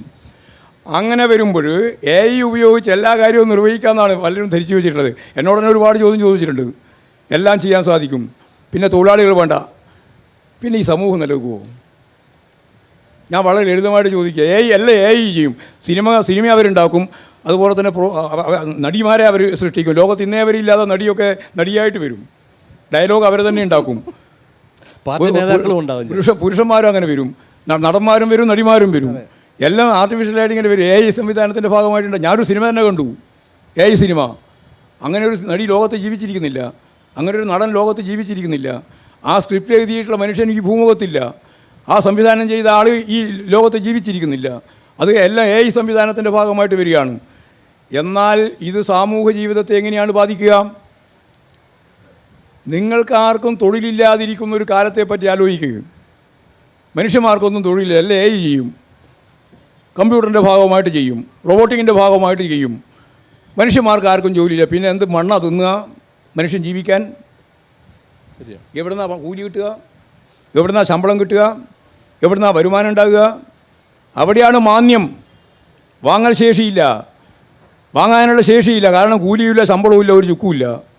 അങ്ങനെ വരുമ്പോൾ മാന്യം വന്നാൽ ആദ്യം നടക്കുന്ന കാര്യം എന്താണോ ഉൽപ്പാദിപ്പിച്ചുകൊണ്ടിരിക്കുന്നത് അത് പൂട്ടും. കമ്പോളം പൂർണ്ണമായിട്ട് സ്തംഭിക്കും. അവിടെ നിന്നാണ് രണ്ടാം ലോകമഹായുദ്ധത്തിൻ്റെയും ഒന്നാം ലോകമഹായുദ്ധത്തിൻ്റെയും രണ്ടാം ലോകമഹായുദ്ധത്തിൻ്റെയും ഇപ്പോഴും നടന്നുകൊണ്ടിരിക്കുന്ന ഏറ്റവും പ്രധാനപ്പെട്ട മാന്യം. ഈ മാന്യം മുതലാളിത്തത്തെ അതിൻ്റെ അന്തകനായിട്ട് മാറ്റും. ആ അന്തകനായിട്ട് മാറ്റുന്ന കാലഘട്ടത്തിൽ നിന്ന് ലോകത്ത് ഒരു പുതിയ വർഗവും പുതിയ ശക്തിയും അതിശക്തമത്തായ രീതിയിൽ മുന്നോട്ടേക്ക് വരും. അതിൻ്റെ ഉൽപ്പന്നമാണ് സോഷ്യലിസം. ഇതാണ് AIയും സോഷ്യലിസവും തമ്മിലുള്ള ബന്ധം. അത് മനസ്സിലാവാണ്ട് എവിടെയോ കേട്ട് എന്തൊക്കെയോ പറഞ്ഞു, ആ പറഞ്ഞതിനനുസരിച്ച് വാർത്ത വന്നു. ആ വാർത്തയെ അടിസ്ഥാനപ്പെടുത്തിയിട്ട് എന്നോട് ചോദിച്ചാൽ ആ ചോദ്യത്തിന് വ്യക്തമായ മറുപടി എനിക്കുണ്ട്, ഒരു സംശയവും വേണ്ട. വെറുതെ പറഞ്ഞു മാർക്സത്തെ അടിസ്ഥാനപ്പെടുത്തി തന്നെയാണ് ഈ പറയുന്നത്. മാർക്സിസ്റ്റ് ദർശനത്തെയും മാർക്സിസ്റ്റ് തത്വശാസ്ത്രത്തെയും അടിസ്ഥാനപ്പെടുത്തിയിട്ട് ഞാൻ പറയുക, പ്രത്യശാസ്ത്രത്തെയും അടിസ്ഥാനപ്പെടുത്തി ഞാൻ പറയുകയാണ്. ഇങ്ങനെ AI അടിസ്ഥാനപ്പെടുത്തിയിട്ട് ലോകം മുന്നോട്ടേക്ക് പോകുമെന്നുള്ള തെറ്റിദ്ധാരണ ഒരു മനുഷ്യനും ഉണ്ടാവണ്ട. അങ്ങനെ പോകാനാവില്ല മനുഷ്യ സമൂഹത്തിന്. അപ്പോൾ മനുഷ്യ സമൂഹം പുതിയ വഴി കണ്ടെത്തും. ആ പുതിയ വഴി ലോകത്തിൻ്റെ മുമ്പിൽ ഉൽപ്പാദനോപാധികളുടെ സ്വകാര്യ ഉടമസ്ഥതയാണ്. ഒരു സംശയവും വേണ്ട. ഉൽപ്പാദനോപാധികളുടെ സ്വകാര്യ ഉടമസ്ഥതയ്ക്ക് പകരം ഉൽപ്പാദനോപാധികളുടെ പൊതുവൽക്കരിക്കപ്പെട്ട അവസ്ഥ അതിലേക്ക് നീങ്ങും. മാഷെ ആ നീങ്ങുമ്പോഴാണ് സോഷ്യലിസം. അതാ കാര്യം. മാഷ് വളരെ ഒരു പ്രതിസന്ധി. ഇപ്പോൾ ഞാൻ ഈ പറഞ്ഞത് ആർക്കെങ്കിലും മനസ്സിലാവാണ്ടിരുന്നിട്ടുണ്ടെങ്കിൽ ഞാനൊന്നും കൂടി പറയാം. മാഷ് പറഞ്ഞ് വളരെ വ്യക്തമായിട്ട് മനസ്സിലായി. മതി, അത് മതി. അത് സമ്മതിച്ചു കൊടുത്തില്ലെങ്കിൽ പിന്നെ അടുത്ത വർത്താനമില്ല. മാഷ് ഒരു വളരെ പ്രതിസന്ധി ഘട്ടത്തിലാണ് വാസ്തവത്തിൽ CPM-ന്റെ സെക്രട്ടറി ആയിട്ട് ചുമതലയേൽക്കുന്നത്. ഒരു പ്രതിസന്ധി ഉണ്ടായിരുന്നില്ല. അല്ല എന്ന് പറഞ്ഞാൽ കോടിയേരി ബാലകൃഷ്ണൻ അല്ലെ മാഷിന് പ്രതിസന്ധി കമ്മ്യൂണിസ്റ്റ് പാർട്ടിക്കും ഇല്ല. അതെ. അപ്പോൾ കോടിയേരി ബാലകൃഷ്ണൻ്റെ ഒരു പ്രത്യേക സാഹചര്യത്തിൽ മാഷ് സെക്രട്ടറി ആവുന്നു. അപ്പോൾ കോടിയേരിയെക്കുറിച്ച് സാധാരണ പറയാറുണ്ടായിരുന്നത് കമ്മ്യൂണിസ്റ്റ് പാർട്ടിയിൽ സാധാരണഗതിയിൽ സെക്രട്ടറിക്കാണ് ഒന്നാം സ്ഥാനം, കൂട്ടുത്തരവാദിത്വം എന്നൊക്കെ പറയുമെങ്കിലും കോടിയേരിയെക്കുറിച്ച് പറയാറുണ്ടായിരുന്നു മുഖ്യമന്ത്രിക്കൊപ്പമല്ല എങ്കിൽ പോലും ഒരു ദുർബലൻ എന്നൊരു പ്രതീതി നൽകിയിട്ടില്ല. പക്ഷേ മാഷിനെക്കുറിച്ച് ഇപ്പോഴും അങ്ങനെ മാഷ് ഒരു ശക്തനായ പാർട്ടി സെക്രട്ടറിയാണ് എന്നൊരു ഫീല് തരുന്നില്ല. ഇപ്പോൾ ഉദാഹരണം പറയാം, ഞാൻ അന്ന്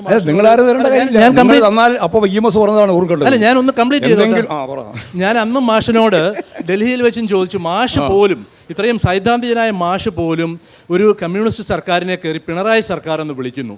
അപ്പോഴേ മാഷ് ഏതായാലും തിരുത്തി, പിന്നെ LDF സർക്കാർ എന്ന് പറയാൻ വന്നു. അപ്പോൾ എൻ്റെ ഒരു സംശയം എന്ന് പറയുന്നത്, ഇപ്പോൾ ഗോവിന്ദൻ മാഷ് സെക്രട്ടറി ആയിരിക്കെ കേരളത്തിലെ പാർട്ടിയുടെ ഒന്നാം നേതാവിന് അടിയറ വയ്ക്കുകയാണോ ചെയ്തിരിക്കുന്നത്? കമ്മ്യൂണിസ്റ്റ് പാർട്ടിക്ക് ഒന്നാം നേതാവുമില്ല, രണ്ടാം നേതാവുമില്ല, മൂന്നാം നേതാവുമില്ല, നാലാം നേതാവുമില്ല. നേതാക്കൾ മാത്രമേ ഉള്ളൂ. ബഹുവചനാണ്. അതതിൻ്റെ ഉത്തരം. ഇനി വേറെ എന്തെങ്കിലും വിശദീകരണം വേണം ചോദിച്ചു. കമ്മ്യൂണിസ്റ്റ് പാർട്ടി ഞാൻ പറഞ്ഞില്ലേ, കമ്മ്യൂണിസ്റ്റ് പാർട്ടിക്ക് ഒന്നാം നേതാവ്, രണ്ടാം നേതാവ്, മൂന്നാം നേതാവ്, നാലാം നേതാവ്, അഞ്ചാം നേതാവ്, അങ്ങനെ ശ്രേണി അനുസരിച്ചുള്ള നേതാവില്ല. ഇല്ല. കമ്മ്യൂണിസ്റ്റ് പാർട്ടി എന്ന് പറയുന്നത് കൂട്ടായ ഉത്തരവാദിത്തങ്ങൾ നിർവഹിക്കുന്ന ഒരു പാർട്ടിയാണ്, പാർട്ടി സംവിധാനമാണ്. അത് ജനാധിപത്യ കേന്ദ്രീകരണ തത്വം എന്ന് പറയുന്ന ഒരു തത്വം പാർട്ടി സംഘടനക്കതുണ്ട്. അത് നിങ്ങളോട് പറഞ്ഞാൽ ഞങ്ങൾക്ക് മനസ്സിലാവില്ല. മനസ്സിലാക്കണമെങ്കിൽ കുറേയും കൂടി ഞാൻ വിശദീകരിക്കണം. അത് വിശദീകരിക്കാൻ ഈ സമയം മതിയാവില്ല. അതുകൊണ്ട് ജനാധിപത്യ കേന്ദ്രീകരണ തത്വമനുസരിച്ച് പ്രവർത്തിക്കുന്ന പാർട്ടിയിലെ ഒരു ഉത്തരവാദിത്വം നിർവഹിക്കുന്നു സെക്രട്ടറി എന്ന് മാത്രമേ ഉള്ളൂ. അല്ലാണ്ട് സെക്രട്ടറി 1ാം സ്ഥാനത്ത്, മുഖ്യമന്ത്രി 2ാം സ്ഥാനത്ത്, അല്ലെങ്കിൽ 3ാം സ്ഥാനത്ത്, അങ്ങനെ ഓരോരുത്തരും ഓരോ ഗണം തിരിച്ചുകൊണ്ടുള്ള കളം തിരിച്ച് ആക്കേണ്ട കാര്യമില്ല. നിങ്ങൾക്കതാക്കേണ്ടത് കമ്മ്യൂണിസ്റ്റ് വിരുദ്ധതയുടെ ഭാഗമായിട്ട് മാത്രമാണ് എന്ന് എനിക്ക് നന്നായിട്ട് അറിയാമെന്നുള്ളത് കൊണ്ടാണ് ഞാൻ നല്ല കഴിവുള്ളൊരു സെക്രട്ടറിയാണ് എന്ന് നിങ്ങൾ പറഞ്ഞാൽ EMS പറഞ്ഞത് എനിക്ക് അന്നേരം ഓർമ്മ പോകണം. അതിങ്ങനെയാണ് EMS പറഞ്ഞത്: മലയാള മനോരമ എന്നെപ്പറ്റി എന്തെങ്കിലും നല്ല വർത്താനം പറഞ്ഞാൽ അപ്പോൾ മനസ്സിലായിക്കൊള്ളണം എനിക്കെന്തോ തെറ്റുപറ്റിയിട്ടുണ്ട് എന്ന് തിരുത്തിക്കൊള്ളണം. എൻ്റെ മാഷ ഇത് മലയാള മനോരമ അല്ല പറയുന്നേ. അതാണ് EMS പറഞ്ഞത്. അപ്പോൾ നിങ്ങൾ എന്തെങ്കിലും പറഞ്ഞാൽ, എന്നെപ്പറ്റി നല്ല പറഞ്ഞാൽ അപ്പോൾ ഞാൻ മനസ്സിലായിക്കോളാം. ഇന്ന് പോയിട്ട് ഞാൻ തിരുത്തേണ്ട കാര്യമുണ്ട്, തിരുത്തിക്കോളാം. പക്ഷേ ഞാൻ 25 വർഷമായിട്ട് കമ്മ്യൂണിസ്റ്റ് പാർട്ടി റിപ്പോർട്ട് ചെയ്യുന്ന ഒരു പത്രലേഖകൻ എന്നുള്ളത്. ആയിക്കോട്ടെ, നിങ്ങൾ എത്ര കൊല്ലം റിപ്പോർട്ട് ചെയ്തതിന് എനിക്ക് പ്രശ്നമില്ല. അതെ, ഞാൻ അടുത്തൊരു കാര്യം ചോദിച്ചു. നിങ്ങൾ ഏത് ചോദ്യം ചോദിച്ചാൽ ഞാൻ മറുപടി പറയാൻ തീയണം. നല്ല കാര്യം. VS അച്യുതാനന്ദനെ പോലെ ഒരു വ്യക്തിയുടെ അല്ലെങ്കിൽ ഒരു തിരുത്തൽ ശക്തിയുടെ അഭാവം കേരളത്തിലെ പാർട്ടിയുടെ നല്ല നടപ്പിനെ ബാധിച്ചിട്ടുണ്ടോ? ഇല്ല, ഒരു തിരുത്തലും ഈ VSൻ്റെ ഭാഗത്ത് നിന്ന് പ്രത്യേകമായിട്ട് ഉണ്ടായിട്ടില്ല. ഇനിയോട്ട് ഒരു കമ്മ്യൂണിസ്റ്റ് പാർട്ടി നേതാവിൻ്റെ ഭാഗത്ത് നിന്ന് അത് ഉണ്ടാവുകയും ചെയ്യില്ല. പാർട്ടിയാണ് തിരുത്തുക. അവിടെ നിങ്ങൾ വ്യക്തിവാദമാണ് ഉന്നയിക്കുന്നത്. ആ വാദം കമ്മ്യൂണിസ്റ്റ് പാർട്ടിക്ക് ബാധകമല്ല. അത് നെഗറ്റീവായൊരു ചോദ്യമാണ്. ആ ചോദ്യത്തെ ഞാൻ പോസിറ്റീവായിട്ട് കാണുന്നത്. കമ്മ്യൂണിസ്റ്റ് പാർട്ടി തിരുത്തുന്നതും ശരിയായ രീതിയിൽ മുന്നോട്ടേക്ക് നയിക്കുന്നതും എല്ലാം പാർട്ടി ഡിസ്കസ് ചെയ്ത് ആവശ്യമായ നിലപാട് സ്വീകരിച്ചുകൊണ്ടാണ്. ഒരാളുടെ വ്യക്തിപരമായ തിരുത്തലല്ല കമ്മ്യൂണിസ്റ്റ് പാർട്ടിക്ക് ബാധകമാകുക. അത് ആരായാലും അങ്ങനെയാണ്. ഞാനായാലും അതെ, VS ആയാലും അതെ, പിണറായി ആയാലും അതെ, ഇനി ആരെങ്കിലും വേറെ നിങ്ങൾക്ക് പറയാനുണ്ടെങ്കിൽ അവരെല്ലാം ആയാലും അങ്ങനെയാണ്. പാർട്ടിയാണ് തിരുത്തുക, അല്ലാണ്ട് വ്യക്തിക്ക് തിരുത്താനൊന്നും പറ്റില്ല. ഇല്ല, കമ്മ്യൂണിസ്റ്റ് പാർട്ടിയെ തിരുത്താൻ ഒരു വ്യക്തിക്കും സാധിക്കില്ല. സെക്രട്ടറി എന്നുള്ള നിലയ്ക്ക് മാഷിന്റെ പ്രവർത്തനത്തെക്കുറിച്ച് ഞാൻ സൂചിപ്പിച്ചു. മാഷ് സെക്രട്ടറി ആയാലും ഇക്കാലത്താണ് കേരളത്തിലെ പാർട്ടിയുടെ അംഗബലത്തിൽ ഗണ്യമായിട്ടുള്ളൊരു കുറവ് വന്നിട്ടുണ്ട്. കഴിഞ്ഞ ഏപ്രിലിൽ പാർട്ടി കോൺഗ്രസ് അംഗീകരിച്ച റിപ്പോർട്ടിൽ തെലങ്കാന കഴിഞ്ഞാൽ കേരളത്തിലാണ് ഏറ്റവും കൂടുതൽ കാൻഡിഡേറ്റ് മെമ്പേഴ്സ് 22% കൊഴിഞ്ഞു പോയിട്ടുള്ളത്. പാർട്ടി ഭരണത്തിലുള്ളപ്പോഴാണ് പാർട്ടിയുടെ അംഗത്വത്തിൽ കുറവ് വരുന്നത്. അതിൻ്റെ വേണമെങ്കിൽ പറയാവുന്ന സംഘടനാപരമായിട്ട് തോന്നുമ്പോൾ ഒന്നാമത്തെ ഉത്തരവാദി സെക്രട്ടറിയാണ്. എന്ത് പറയുന്നു മാഷ്? ഒരു ഉത്തരവാദിത്വമില്ല സെക്രട്ടറിക്ക്, ഒരു ഉത്തരവാദിത്വമില്ല. ഇല്ല, ഞങ്ങൾക്കെല്ലാം കൂട്ടായ ഉത്തരവാദിത്വം. ഞാൻ നേരത്തെ പറഞ്ഞത് പിന്നെ വീണ്ടും ആവർത്തിക്കേണ്ട കാര്യമില്ലല്ലോ. ഞങ്ങൾക്കെല്ലാം ഉത്തരവാദിത്വമുണ്ട്, അത് ഞങ്ങൾ നിർവഹിച്ചോളാം. നിങ്ങൾ ഇത്രയും ഗൗരവപൂർവ്വമായിട്ട് ആ കാര്യം കണ്ടെത്തിയത് നന്നായിട്ടുണ്ട്. ഞങ്ങൾ റിപ്പോർട്ട് വായിച്ചിട്ട് തന്നെയാണ് പറയുന്നത്. വായിച്ച് നിങ്ങൾക്ക് റിപ്പോർട്ട് കളാസേ മനസ്സിലാവുള്ളൂ, അതിനുള്ളിൽ മനസ്സിലാവില്ല. അതാണ് കമ്മ്യൂണിസ്റ്റ് പാർട്ടിയുമായി പറ്റുള്ള ബന്ധം. വേണ്ടത്ര ജൈവപരമായ ബന്ധമില്ലാത്തവരുടെ റിപ്പോർട്ട് വായിച്ചാലുള്ള പ്രശ്നം. ഞങ്ങൾ തെറ്റുതിരുത്തൽ പ്രക്രിയ കമ്മ്യൂണിസ്റ്റ് പാർട്ടിക്കകത്ത് ഫലപ്രദമായി നടപ്പിലാക്കിക്കൊണ്ടിരിക്കുമ്പോൾ പാർട്ടി മെമ്പർഷിപ്പ് ഉണ്ട് എന്നുള്ളത് കൊണ്ട് മാത്രം ഒരാൾ കമ്മ്യൂണിസ്റ്റ് ആവില്ല. അത് പല പ്രാവശ്യം ഞാൻ പറഞ്ഞതാണ്. അതെ, കമ്മ്യൂണിസ്റ്റ് ആവണമെങ്കിൽ കമ്മ്യൂണിസ്റ്റ് മൂല്യങ്ങൾ ചേർന്ന് പ്രവർത്തിക്കണം, പ്രായോഗിക പ്രവർത്തനം നടത്തി കമ്മ്യൂണിസ്റ്റ് മൂല്യങ്ങൾ ഉയർത്തിപ്പിടിച്ച് മുമ്പോട്ടേക്ക് പോകണം.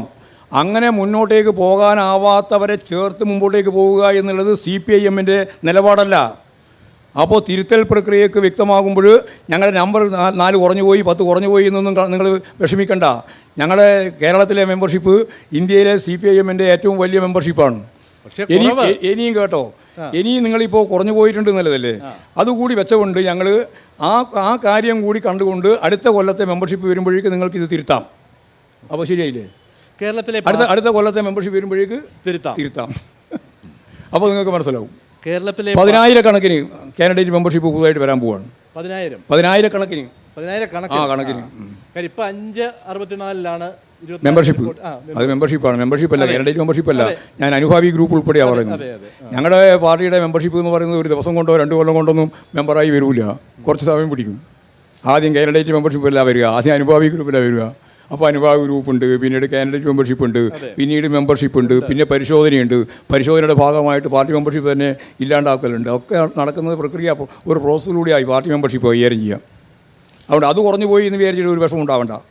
പാർട്ടിക്ക് ഒരു വിഷമമില്ല, നിങ്ങൾക്ക് വിഷമം ഉണ്ടാവണ്ട. ചെറിയ വിഷമം അത് ഉണ്ടാവണ്ട. കേരളത്തിലെ പാർട്ടിയിലെങ്കിലും നേതൃനിരയിൽ വനിതകൾക്ക് അർഹമായ പ്രാതിനിധ്യം നൽകാൻ ഇനിയും സാധിക്കാത്തത് എന്തുകൊണ്ട്? ഇപ്പോൾ സംസ്ഥാന സെക്രട്ടേറിയറ്റിൽ ഒരാളുണ്ട്, സംസ്ഥാന കമ്മിറ്റിയിൽ 20% ആയിട്ടില്ല. കമ്മ്യൂണിസ്റ്റ് പാർട്ടി മെയിൽ CPIM എന്ന് പറഞ്ഞാൽ കമ്മ്യൂണിസ്റ്റ് പാർട്ടി ഓഫ് ഇന്ത്യ മെയിൽ അല്ല എന്ന് പ്രകാശ് കാരാട്ട് പണ്ടൊരു പരാമർശം നടത്തിയിട്ടുണ്ട്. നേതൃസ്ഥാനങ്ങളിൽ ഉൾപ്പെടെ ഞാൻ ഉദ്ദേശിക്കുമ്പോൾ മുഖ്യമന്ത്രി സ്ഥാനത്തേക്ക് ഉൾപ്പെടെ സ്ത്രീകളെ അംഗീകരിക്കാൻ CPM-ന് മടിയുണ്ടോ? ഒരു മടിയുമില്ല. പക്ഷെ എന്താ ഇങ്ങനെയായി പോകുന്നത്?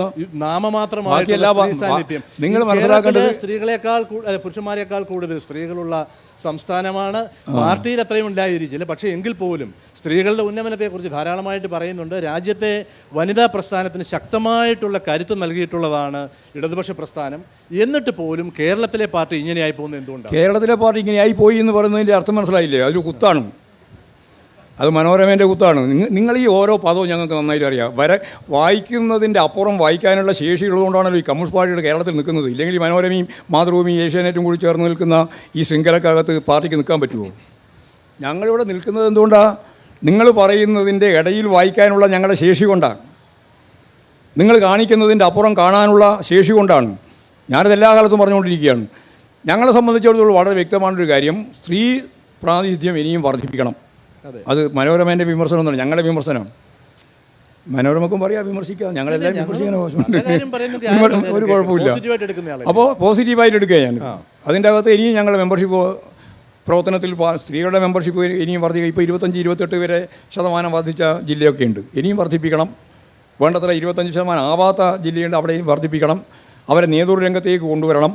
വളരെ ഫലപ്രദം. ഇപ്പം നമുക്ക് പഞ്ചായത്ത് തെരഞ്ഞെടുപ്പ് വന്നപ്പോൾ ഒരു കാര്യം മനസ്സിലായല്ലോ, പുരുഷന്മാരെക്കാൾ കൂടുതൽ മത്സരിക്കുന്നത് സ്ത്രീകളാണെന്ന്. അപ്പോൾ സ്ത്രീകളൊക്കെ വളരെ സജീവമായിട്ട് തന്നെ പ്രവർത്തിക്കുന്നുണ്ട്. ഇനിയും നേതൃത്വ സ്ഥാനത്തേക്ക് കൊണ്ടുവരിക എന്ന് പറഞ്ഞാൽ ഒരു സുദീർഘ കാലത്തെ പ്രക്രിയയിൽ നിന്നാണ് നേതൃത്വത്തിലേക്ക് ഉയർന്നു വരിക. അങ്ങനെ ഉയർന്നു വന്ന ഒരുപടി നേതാക്കന്മാർ ഇപ്പോൾ തന്നെ കേരളത്തിൽ തന്നെ രൂപപ്പെട്ട് വന്നിട്ടുണ്ട്, ഇനിയും വരും. അപ്പോൾ നിങ്ങൾ പറയുന്ന ഈ വിമർശനം ഞാൻ ഉൾക്കൊള്ളാം. ഇനി അടുത്ത സന്ദർഭം വരുമ്പോൾ സ്ത്രീകൾക്ക് CPIM-ൻ്റെ നേതൃത്വ സ്ഥാനം ഉൾപ്പെടെയുള്ള എല്ലാ മേഖലയിലും സർവതല സ്പർശിയായ മേഖലയിൽ സ്ത്രീ പ്രാതിനിധ്യം വർദ്ധിപ്പിക്കുന്നതിന് വേണ്ടി ആവശ്യമായ ഇടപെടൽ പാർട്ടി നടത്താം. പക്ഷേ അതേപോലെ സ്ത്രീ പ്രാതിനിധ്യം പോലെ തന്നെ വിഷയമാണ് പട്ടിക വിഭാഗങ്ങളുടെ പ്രാതിനിധ്യം. ബിനോയ് സഖാവ് ഇവിടെ ഇരിപ്പുണ്ട്. അവരുടെ ബിനോയ് സഖാവിൻ്റെ പാർട്ടിയെ നയിക്കുന്നത് ഒരു ദളിതനാണ്, കോൺഗ്രസിനെ പോലും നയിക്കുന്ന ഒരു ദളിതനാണ്.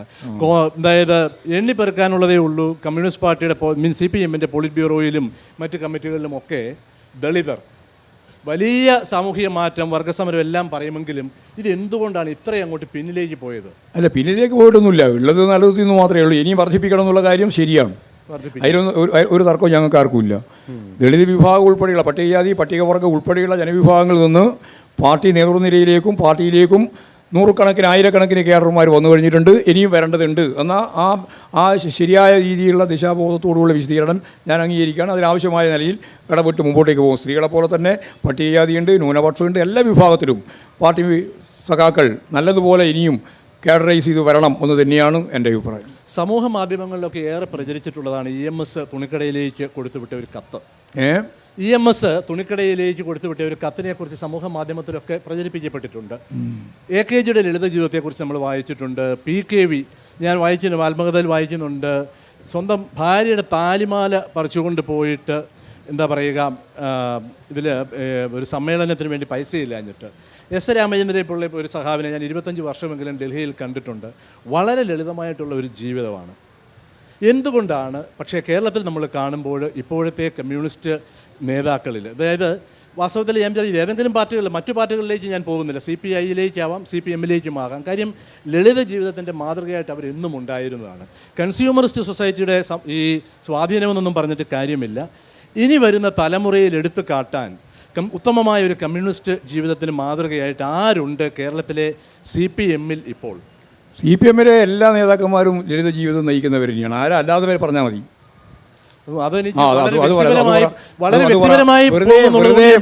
വെറുതെ സാമാന്യവൽക്കരിക്കുകയാണ്. അങ്ങനെ സാമാന്യവൽക്കരിക്കുന്ന യാതൊരു കാര്യമില്ല, യാതൊരു അടിസ്ഥാനവുമില്ല.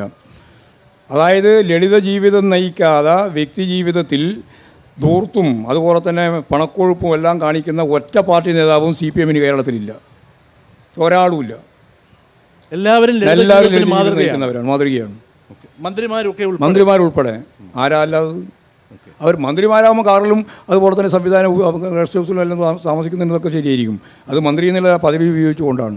അല്ലാണ്ട് കമ്മ്യൂണിസ്റ്റ് എന്ന രീതിയിൽ അവർ ആർഭാട ജീവിതം നയിക്കുന്നവരാണ് എന്ന് പൊതുവൽക്കരിച്ച് പറയുന്നത് പൊതുസമൂഹത്തിൻ്റെ മുമ്പിൽ രാഷ്ട്രീയത്തെ കൊച്ചാക്കാൻ വേണ്ടിയുള്ള ബോധപൂർവമായ പ്രചാരവേലയാണ്. ആ പ്രചാരവേലയ്ക്ക് നിന്ന് കൊടുക്കേണ്ട ഒരു കാര്യവും കമ്മ്യൂണിസ്റ്റ് പാർട്ടിക്കില്ല. കമ്മ്യൂണിസ്റ്റ് പാർട്ടിക്കകത്ത് പതിനായിരക്കണക്കിന് ലക്ഷക്കണക്കിന് മനുഷ്യർ ഏറ്റവും ശ്രദ്ധേയമായ രീതിയിലുള്ള ആദർശ ജീവിതം നയിക്കുന്നവരാണ്. പൊന്നുകുട്ടനെ നിങ്ങൾ പണ്ട് കൈക്കൂലി വാങ്ങിയവരാക്കിയില്ലേ? ഓർമ്മയില്ലേ? മനോരമക്ക് ഒരു ഓട്ടോറിക്ഷ കൊടുക്കാൻ വേണ്ടി 10-50 റുപ്യ വിറ്റു എന്ന് പറഞ്ഞിട്ട് അത് പിന്നെയാണല്ലോ തിരുത്തിയത്. അഴീക്കോടൻ രാഘവൻ ഈ കേരളം കണ്ട ഏറ്റവും വലിയ അഴിമതിക്കോടൻ രാഘവനാണെന്ന് പറഞ്ഞവരല്ലേ നിങ്ങൾ? മലയാള മനോരമ അഴീക്കോടൻ രാഘവൻ മരിച്ചപ്പോഴല്ലേ പറഞ്ഞത് ഇതായിരുന്നോ സത്യമെന്ന്, കണ്ണ് തള്ളിപ്പോയി എന്ന്. ഹൃദയസ്പർശമായ രീതിയിൽ മനോരമ എഴുതിയല്ലോ. പിന്നെ എന്നിട്ട് ഒരു കയറിക്കിടക്കാൻ ഒരു വീട് പോലും ഉണ്ടായിരുന്നില്ല അഴീക്കോടൻ രാഘവനെന്ന്. എന്തായിരുന്നു അഴീക്കോടൻ രാഘവനെ പറ്റി എഴുതിയത്? അഴീക്കോടൻ രാഘവൻ എന്ന് പറഞ്ഞ് ഇതുപോലൊരു അഴിമതിക്കോടൻ ഉണ്ടോ എന്ന് ചോദിച്ചതല്ലേ മനോരമ ഉൾപ്പെടെയുള്ള പത്രങ്ങളും വാർത്താ ശൃംഖലകളും. അന്ന് എല്ലാവരുടെയും വിചാരം അതായിരുന്നല്ലോ.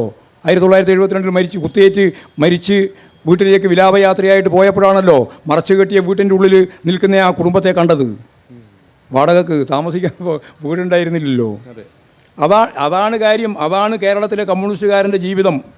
ആ ലളിതമായ ജീവിതത്തിൻ്റെ അപ്പുറത്തേക്ക് കടന്ന് തെറ്റായ പ്രവണത ആരെങ്കിലും കാണിക്കുന്നുണ്ടെങ്കിൽ അങ്ങനെയുള്ളവർക്ക് പാർട്ടിയിൽ നിന്ന് മുന്നോട്ടേക്ക് പോകാനാവില്ല എന്ന തെറ്റുതിരുത്തൽ പ്രക്രിയയുടെ ശരിയായ നിലപാട് സ്വീകരിക്കുന്ന പാർട്ടിയാണ് communist party of India Marxist. അതാണ് ഞാൻ ചോദിച്ചത്. ആരെങ്കിലും ഉണ്ടെങ്കിൽ പറയാമെന്ന്. ഞാനത് വളരെ വ്യക്തിപരമായി പോകുന്നതുകൊണ്ട് പറയുന്നില്ല. ഏതായാലും പറയുന്നുണ്ടെങ്കിൽ പറഞ്ഞോ, അല്ലെങ്കിൽ പറയണ്ട.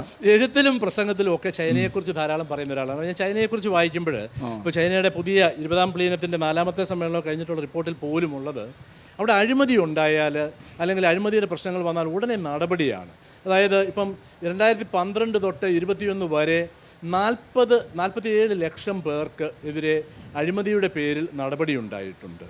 അതിൽ ഇപ്പോൾ അടുത്ത കാലം ഈ പുതിയ റിപ്പോർട്ടിൽ തന്നെ അതിനകത്ത് തന്നെ ഉന്നതരായിട്ടുള്ള നേതാക്കൾ, കേന്ദ്ര കമ്മിറ്റിയിൽ ഉൾപ്പെടെയുള്ളവരെ 25 പേരെ പുറത്താക്കിയതിൻ്റെ കണക്കുണ്ട്. പക്ഷേ ഇവിടെ നമ്മൾ കേരളത്തിൽ ഇപ്പോൾ ഇന്ത്യയിലുള്ള കമ്മ്യൂണിസ്റ്റ് പാർട്ടി ഭരണത്തിലുള്ള കേരളത്തിൽ നമ്മൾ പൊതുവെ കാണുന്നൊരു പ്രവണത, അഴിമതി ആരോപണം വന്നാൽ ആ അഴിമതി ആരോപിക്കപ്പെടുന്ന വ്യക്തിയെ പരമാവധി ന്യായീകരിക്കുക, അവസാനം ഗതികെട്ട് മാത്രം തള്ളിപ്പറയുക എന്നുള്ളത്. ഇപ്പം ശബരിമല വിഷയത്തിലെ സ്വർണ്ണപ്പാളി വിഷയം തന്നെ നല്ലൊരു ഉദാഹരണമാണ്.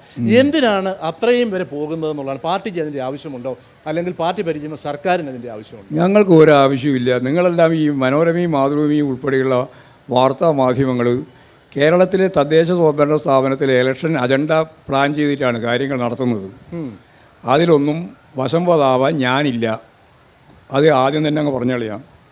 നിങ്ങൾ വിചാരിക്കുന്നത് പോലെ നിങ്ങൾ മുഖപ്രസംഗം എഴുതി, നിങ്ങൾ അതിൻ്റെ അകത്ത് 2 പേജ് 3 പേജ് എല്ലാ ദിവസവും ഈ കാര്യം എഴുതി കമ്മ്യൂണിസ്റ്റ് പാർട്ടിയെയും കമ്മ്യൂണിസ്റ്റ് പാർട്ടി പ്രവർത്തകന്മാരെ അപഹസിക്കുന്നതിന് വേണ്ടിയുള്ള ബോധപൂർവമായ പ്രചാരവേല നടത്തിയാൽ അതാണ് കേരളത്തിലെ രാഷ്ട്രീയത്തിൻ്റെ ഭാവി നിർണ്ണയിക്കുന്ന പ്രശ്നമെന്ന് ധരിക്കുന്ന ഒരാളല്ല ഞാൻ. അത് ഞാൻ ആദ്യം ആമുഖമായിട്ട് പറയാം, പിന്നെ ബാക്കി പറയാം.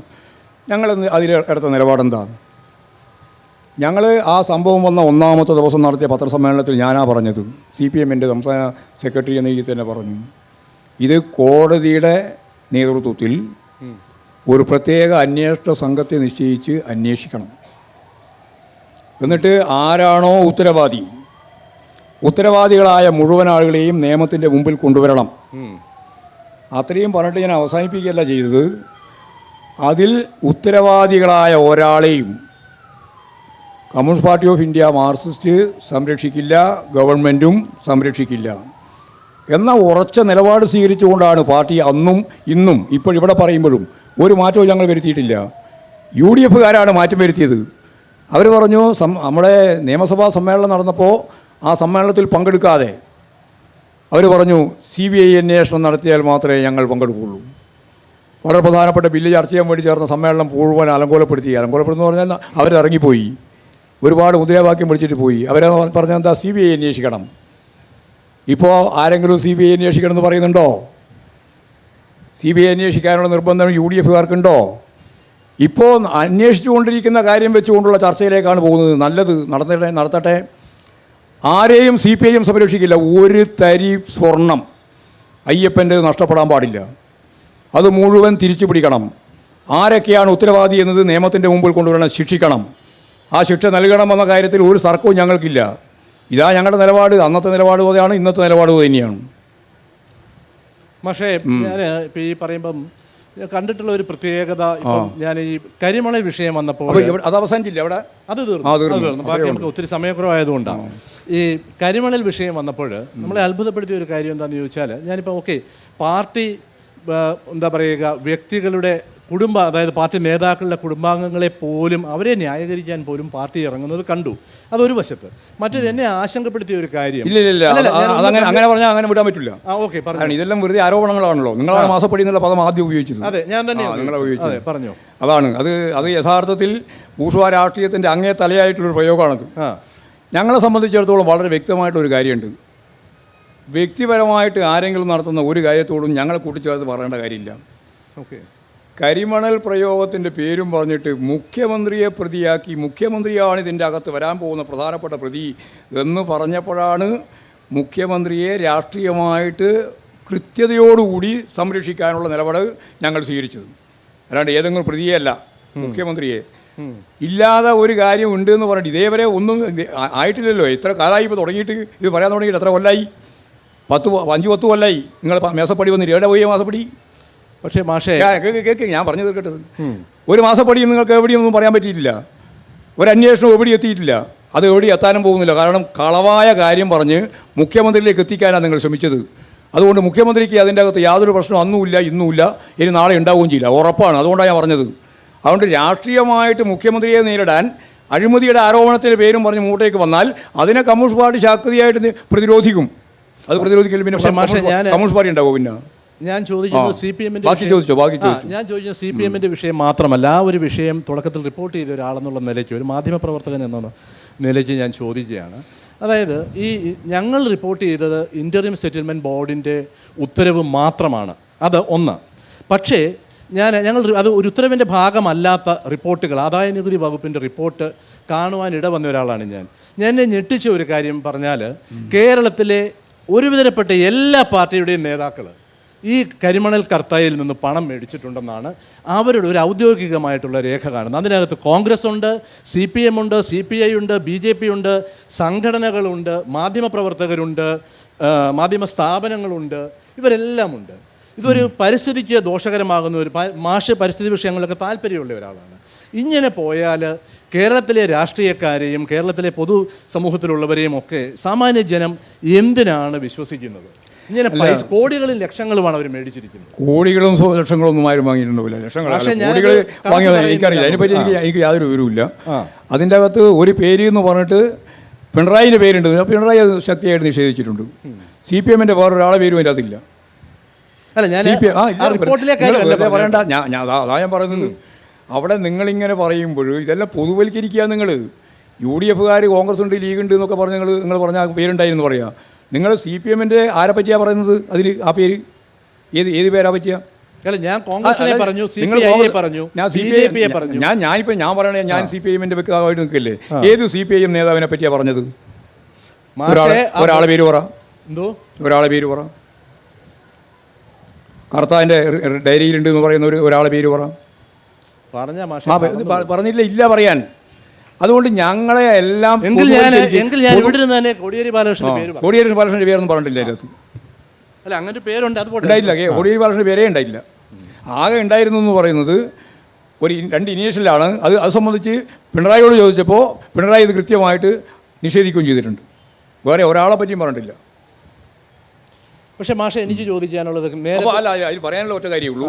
ഇങ്ങനെ പൊതുവൽക്കരിച്ച് രാഷ്ട്രീയ ഉള്ളടക്കത്തെയും മൂല്യങ്ങളെയും തകർക്കാൻ ശ്രമിക്കുന്ന അരാഷ്ട്രീയവാദ നിലപാട് സ്വീകരിക്കുന്നത് ശരിയല്ല എന്ന് കൂടി ഞാൻ പറഞ്ഞു നോക്കുകയാണ്. അത് പറയുമ്പോൾ സാധാരണ കേന്ദ്രത്തിൽ CPMനും മറ്റിടതുപക്ഷത്തിനും ഉണ്ടായിരുന്നൊരു സ്വീകാര്യത ഏത് മുന്നണിയിലും, BJP വിരുദ്ധമായിട്ടുള്ള ഏത് മുന്നണിയിലും അവരെ ചേർക്കാനൊരു താല്പര്യമുണ്ടായിരുന്നു. കാര്യം അവരുടെ സ്വഭാവശുദ്ധി, അഴിമതി വിരുദ്ധതയ്ക്കുള്ള ഒരു നിലപാട്. പക്ഷേ ഇപ്പോൾ കാണുന്ന, പൊതുവിൽ ഡൽഹിയിലെ രാഷ്ട്രീയക്കാരോട് സംസാരിച്ചാൽ കാണുന്നത്, കേരളത്തിലെ പാർട്ടി, കേരളത്തിലെ ഭരണം അത്തരമൊരു പ്രതിച്ഛായയ്ക്ക് മങ്ങലുണ്ടാക്കുന്നു എന്നുള്ളതാണ്. മാഷിന് അങ്ങനെ തോന്നുന്നു? ലോകത്ത് ഇതുപോലെ ഒരു ഗവൺമെൻറ് മുതലാളിത്ത സമൂഹത്തിൽ ഇടതുപക്ഷ ബദൽ വെച്ചുകൊണ്ട് പ്രവർത്തിക്കുന്ന ഒരു ഗവൺമെൻറ് കേരളത്തിലല്ലാതെ വേറെ ഈ ഭൂമുഖത്ത് വേറെ എവിടെയില്ല. അതാ അതിനുള്ള മറുപടി. അതിദാരിദ്ര്യം അവസാനിപ്പിക്കുന്ന കാര്യം, പട്ടിണി അവസാനിപ്പിച്ചു എന്ന അതിൻ്റെ ഏറ്റവും പ്രധാനപ്പെട്ട അടിസ്ഥാനം. വിദ്യാഭ്യാസ മേഖലയിലുള്ള കേരളത്തിൻ്റെ നേട്ടം ലോകോത്തരമാണ്. കേരളത്തിലെ വിദ്യാഭ്യാസ രംഗത്തുള്ള നേട്ടം. അതേപോലെ തന്നെ വീടില്ലാത്തവർക്ക് വീടുണ്ടാക്കി കൊടുക്കാൻ 7 ലക്ഷത്തിലധികം ആളുകൾക്കാണ് 5 ലക്ഷം ആളുകൾക്കാണ് ഇപ്പോൾ വീട് പൂർത്തിയാക്കി കൊടുത്തുകൊണ്ടിരിക്കുന്നത്. ഏതാണ്ട് 5 ലക്ഷമായി. അതേപോലെ തന്നെയാണ് ഏറ്റവും പ്രധാനപ്പെട്ട പട്ടയം. ഏതാണ്ട് 5 ലക്ഷത്തിലധികം ആളുകൾക്ക് പട്ടയം കൊടുക്കാൻ സാധിച്ചു. ഭൂമിയില്ലാത്ത കൈവശ ഭൂമി പട്ടയം കൊടുക്കുക എന്നുള്ളതാണ്. ഭൂമി കൈവശമുണ്ട്, പക്ഷേ പട്ടയമില്ല. അവർക്ക് പട്ടയം കൊടുക്കാൻ തീരുമാനിച്ചത്.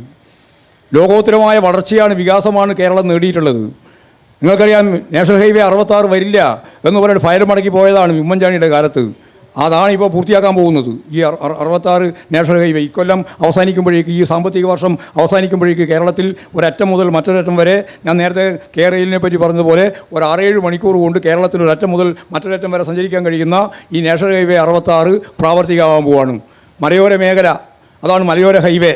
അതുതന്നെയാണ് തീരദേശ ഹൈവേ. അപ്പോൾ തീരദേശ ഹൈവേ പൂർത്തിയാകാൻ പോവാണ്. മലയാളം ഈ നേരത്തെ പറഞ്ഞതുപോലെ ഈ രണ്ട് ഹൈവേയും, നടുക്കേ കൂടി പോകുന്ന നാഷണൽ ഹൈവേയും അതിൻ്റെ അപ്പുറവും ഇപ്പുറവും പോകുന്ന തീരദേശ ഹൈവേയും അതുപോലെ തന്നെ മലയോര ഹൈവേയും പൂർത്തിയാവാൻ പോവുകയാണ്. ഇങ്ങനെ കേരളത്തിൻ്റെ വിദ്യാഭ്യാസ മേഖലയിൽ ലോകോത്തരമായ രീതിയിൽ നമ്മൾ മുന്നോട്ടേക്ക് വന്നു. ആരോഗ്യ മേഖലയിൽ വളരെ ശ്രദ്ധേയമായ രീതിയിൽ നമ്മൾ മുന്നോട്ടേക്ക് വന്നു. മരണനിരക്ക് കുട്ടികളുടെ ശിശുമരണ നിരക്ക് നോക്കുമ്പോൾ അമേരിക്കയെക്കാളും മുമ്പിലാണ് നമ്മളുള്ളത്. അവർ 5.6 നിൽക്കുമ്പോൾ നമ്മൾ 5ആണ്. ഇങ്ങനെ ലോകോത്തരമായ രീതിയിൽ കേരളം അടയാളപ്പെടുത്തുന്നു. അതിദാരിദ്ര്യം അവസാനിപ്പിക്കുന്നത് ഉൾപ്പെടെ ഒരു 10-20 കൊല്ലം കൊണ്ട് ലോകത്തെ 300-400 കൊല്ലക്കാലത്തെ വികാസം നേടിയ മുതലാളിത്ത സമ്പദ് വ്യവസ്ഥയുടെ ഭാഗമായിട്ട് രൂപപ്പെട്ടു വന്ന ജനാധിപത്യ സമൂഹത്തേക്കാൾ വലിയ രീതിയിൽ മുന്നോട്ടേക്ക് പോകാൻ കഴിയുന്ന ഒരു സാമാന്യ ജനതയെ സൃഷ്ടിക്കാൻ ഈ കേരളത്തിലാവാൻ പോവുകയാണ്. അതാണ് കേരളത്തിൻ്റെ മാതൃക, കേരള മോഡൽ. ആ കേരള മോഡൽ കൈകാര്യം ചെയ്യുന്നതിന് വേണ്ടി കേരളത്തിനാവുമെന്നുള്ളതാണ് ഏറ്റവും പ്രധാനപ്പെട്ട സവിശേഷത. ഡൽഹിയിലിരുന്ന് നോക്കിയാൽ അവിടെ BJPക്കാരും കോൺഗ്രസ്സുകാരുമാണ് കൈകാര്യം ചെയ്യുന്നത്. അവിടെ ഞങ്ങൾക്കുള്ള സ്വാധീനം വളരെ കുറവായതുകൊണ്ട് പണ്ട് സുർജിത്തുള്ളതുപോലെയുള്ള ആ ഇടപെടൽ ശേഷി കുറഞ്ഞിട്ടുണ്ട് എന്നുള്ളത് സത്യമാണ്. ഇപ്പോഴും നമ്പർ വളരെ കുറവാണ്. MP-മാരുടെയും അതുപോലെ തന്നെ അവിടെ ഇടപെടുന്ന ആളുകളുടെയും ഒക്കെ എണ്ണം കുറവാണ് എന്നുള്ളത് ശരിയാണ്. അതുകൊണ്ട് കേരളത്തെ ഇടിച്ചു താഴ്ത്താൻ നോക്കണ്ട. കേരളം ലോകോത്തരമായ രീതിയിൽ മുന്നോട്ടേക്ക് പോകുക തന്നെയാണ്. വികസന കാര്യത്തിൽ പ്രത്യേകിച്ച് 90,000 കോടി രൂപയാണ് കിഫ്ബിയുടെ നമ്മുടെ വളർച്ചയുടെ ഭാഗമായിട്ട് ഫലപ്രദമായിട്ട് നമ്മൾ ഉപയോഗിച്ചത്. 90,000 കോടി രൂപ. അതേപോലെ തന്നെ ഇൻവെസ്റ്റ്മെൻറ്റ് നടത്തുന്നതിന് വേണ്ടി 2 ലക്ഷം കോടി രൂപ നൽകാൻ തയ്യാറാണ് എന്നുള്ള സമ്മതപത്രമാണ് ഇപ്പോൾ രാജീവിൻ്റെ കയ്യിലുള്ളത്. 15,000 പുതിയ സ്റ്റാർട്ടപ്പുകളാണ് കേരളത്തിൽ ഉണ്ടാക്കാൻ പോകുന്നത്. 15,000 വിജ്ഞാന സമൂഹം മാത്രമല്ല, വിജ്ഞാന സമ്പത്ത് വ്യവസ്ഥ കൈകാര്യം ചെയ്യാൻ പോവുകയാണ്. സമ്പത്ത് വ്യവസ്ഥയെപ്പറ്റി പറയുമ്പോൾ എല്ലാ കാലത്തും നമ്മൾ പഠിച്ചുകൊണ്ടിരുന്നതും പഠിപ്പിച്ചുകൊണ്ടിരിക്കുന്നതും അർത്ഥശാസ്ത്ര സമൂഹത്തിൽ പറഞ്ഞുകൊണ്ടിരിക്കുന്നത് ധനം എന്ന് പറയുന്ന പണമൂലധനമാണ് അതിൻ്റെ നട്ടെല്ല് എന്നാണ്. പണമൂലധനമല്ല, മറിച്ച് വിജ്ഞാനമൂലധനമാണ് ഏറ്റവും പ്രധാനപ്പെട്ട മുമ്പോട്ടേക്ക് വരുന്ന കേരളത്തിൻ്റെ പ്രത്യേകത എന്ന് നമുക്ക് കാണാൻ കഴിയും. അതിനെല്ലാം ഉപയോഗിച്ചുകൊണ്ട് കേരളത്തിലെ തൊഴിലില്ലായ്മ പ്രശ്നം ഉൾപ്പെടെ പരിഹരിച്ച് മുമ്പോട്ടേക്ക് പോകാൻ കഴിയും. ഇനി നമുക്ക് മുന്നോട്ടേക്ക് പോകേണ്ടത് ഈ അടിസ്ഥാനപരമായ പ്രശ്നങ്ങളെല്ലാം പരിഹരിച്ചു കഴിഞ്ഞാൽ കേരളം ഹാപ്പിനെസ്സിലേക്ക് പോകണം. അതിന് അപ്പുറത്തൊന്നും പറയാൻ അധികം ചിന്തിക്കാനില്ല. ഹാപ്പിനെസ്സിലേക്ക് എന്ന് പറഞ്ഞാൽ മനസ്സിലായില്ലേ പറഞ്ഞത്? എന്ന് പറഞ്ഞാൽ വിജ്ഞാന സമൂഹം, വിജ്ഞാന സമ്പത്ത് വ്യവസ്ഥ, തൊഴിലില്ലായ്മ പ്രശ്നം പരിഹരിക്കുന്നതിന് വേണ്ടിയുള്ള ഫലപ്രദമായ ഇടപെടൽ, വിദ്യാഭ്യാസ മേഖലയിലെ ഈ മാറ്റം, ആരോഗ്യ മേഖലയിൽ ലോകോത്തരമായി കണ്ടെത്തൽ, എല്ലാവർക്കും വീട്, പട്ടിണി അവസാനിപ്പിക്കുന്ന സാഹചര്യം, മൗലികമായ പ്രശ്നം മുഴുവൻ കേരളത്തിൽ പരിഹരിക്കപ്പെട്ടാൽ പിന്നെ മനുഷ്യന് ആവശ്യമുള്ളത് സന്തോഷാത്മകമായ ജീവിതമാണ്. ആ സന്തോഷാത്മകമായ ജീവിതത്തിലേക്ക് കേരളത്തെ നയിക്കാൻ ഇടതുപക്ഷ ജനാധിപത്യ മുന്നണി പ്രസ്ഥാനത്തിന് സാധിക്കുമെന്ന കാര്യത്തിൽ ഞങ്ങൾക്ക് യാതൊരു സംശയമില്ലാണ്ട് ഒരു നിരാശയും ഡൽഹിയിലുള്ളവർക്ക് വേണ്ട. കേന്ദ്രത്തിലെ മോദി സർക്കാരുമായിട്ട് നല്ല ബന്ധമുള്ള മുഖ്യമന്ത്രി എന്നൊരു പ്രതിച്ഛായ പിണറായി വിജയനുണ്ട്. അങ്ങനെ ചിന്തിക്കാനായിട്ട് രാഷ്ട്രീയക്കാരെയും മറ്റും പ്രേരിപ്പിക്കുന്ന ചില കാരണവുമുണ്ട്. ഇപ്പോൾ ശബരിമല പോലൊരു വിഷയത്തിൽ BJPയുടെ തനി സ്വഭാവം വെച്ചിട്ടാണെങ്കിൽ ദേശീയമായിട്ട് പോലും വലിയ കോലാഹലം ഉണ്ടാക്കേണ്ട ഒരു വിഷയമാണ്. അതിനകത്ത് അവരൊരു മൃദു സമീപനം സ്വീകരിച്ചിരിക്കുന്നു.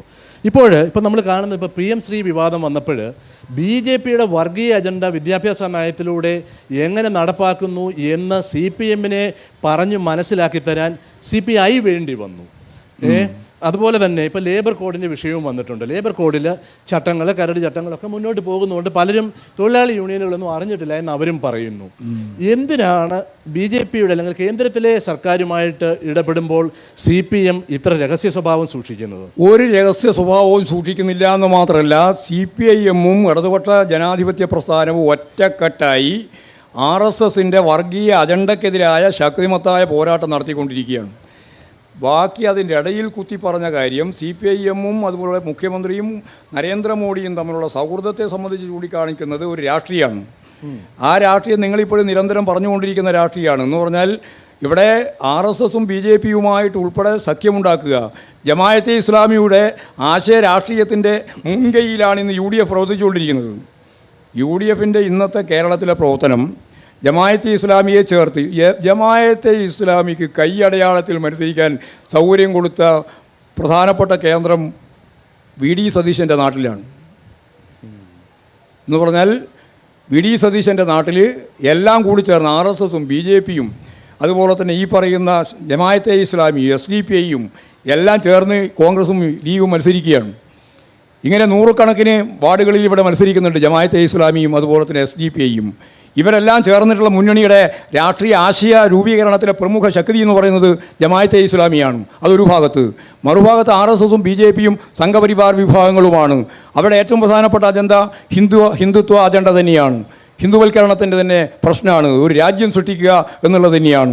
ഈ രണ്ടിനും എതിരായി മതനിരപേക്ഷ ഉള്ളടക്കത്തോടെ ശക്തിയായി മുന്നോട്ടേക്ക് പോകുന്ന ഇടതുപക്ഷ ജനാധിപത്യ മുന്നണിയെ അപഹസിക്കാൻ ഒരു ചാൻസ് കിട്ടുമെന്ന് വിചാരിച്ചിട്ട് മുഖ്യമന്ത്രിയെയും പ്രധാനമന്ത്രിയെയും കൂട്ടിച്ചേർത്ത് കള്ളപ്രചാരവേല നടത്തുക എന്നുള്ളത് മനോരമയുടെ ഏറ്റവും പ്രധാനപ്പെട്ട അജണ്ടയാണ്. ആ അജണ്ട നിങ്ങൾ പറയുന്നതിൽ എനിക്ക് യാതൊരു അത്ഭുതവുമില്ല.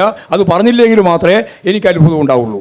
അതുകൊണ്ട് ഞങ്ങൾ BJPയുമായിട്ട് ഒരു തരത്തിലുള്ള ഐക്യവും അല്ലെങ്കിൽ നിങ്ങൾ പറയുന്നത് പോലെ രഹസ്യമായ ബന്ധവും ഇല്ല എന്ന് മാത്രമല്ല, RSSനെ അതിനിശ്ചിതമായിട്ട് എതിർക്കുകയും നൂറുകണക്കിന് ഞങ്ങളുടെ പ്രവർത്തകർക്ക് സ്വന്തം ജീവിതം തന്നെ നഷ്ടപ്പെടേണ്ടി വരികയും ചെയ്തത് ഈ RSSുമായിട്ട് ഏറ്റുമുട്ടിയിട്ട് തന്നെയാണ്.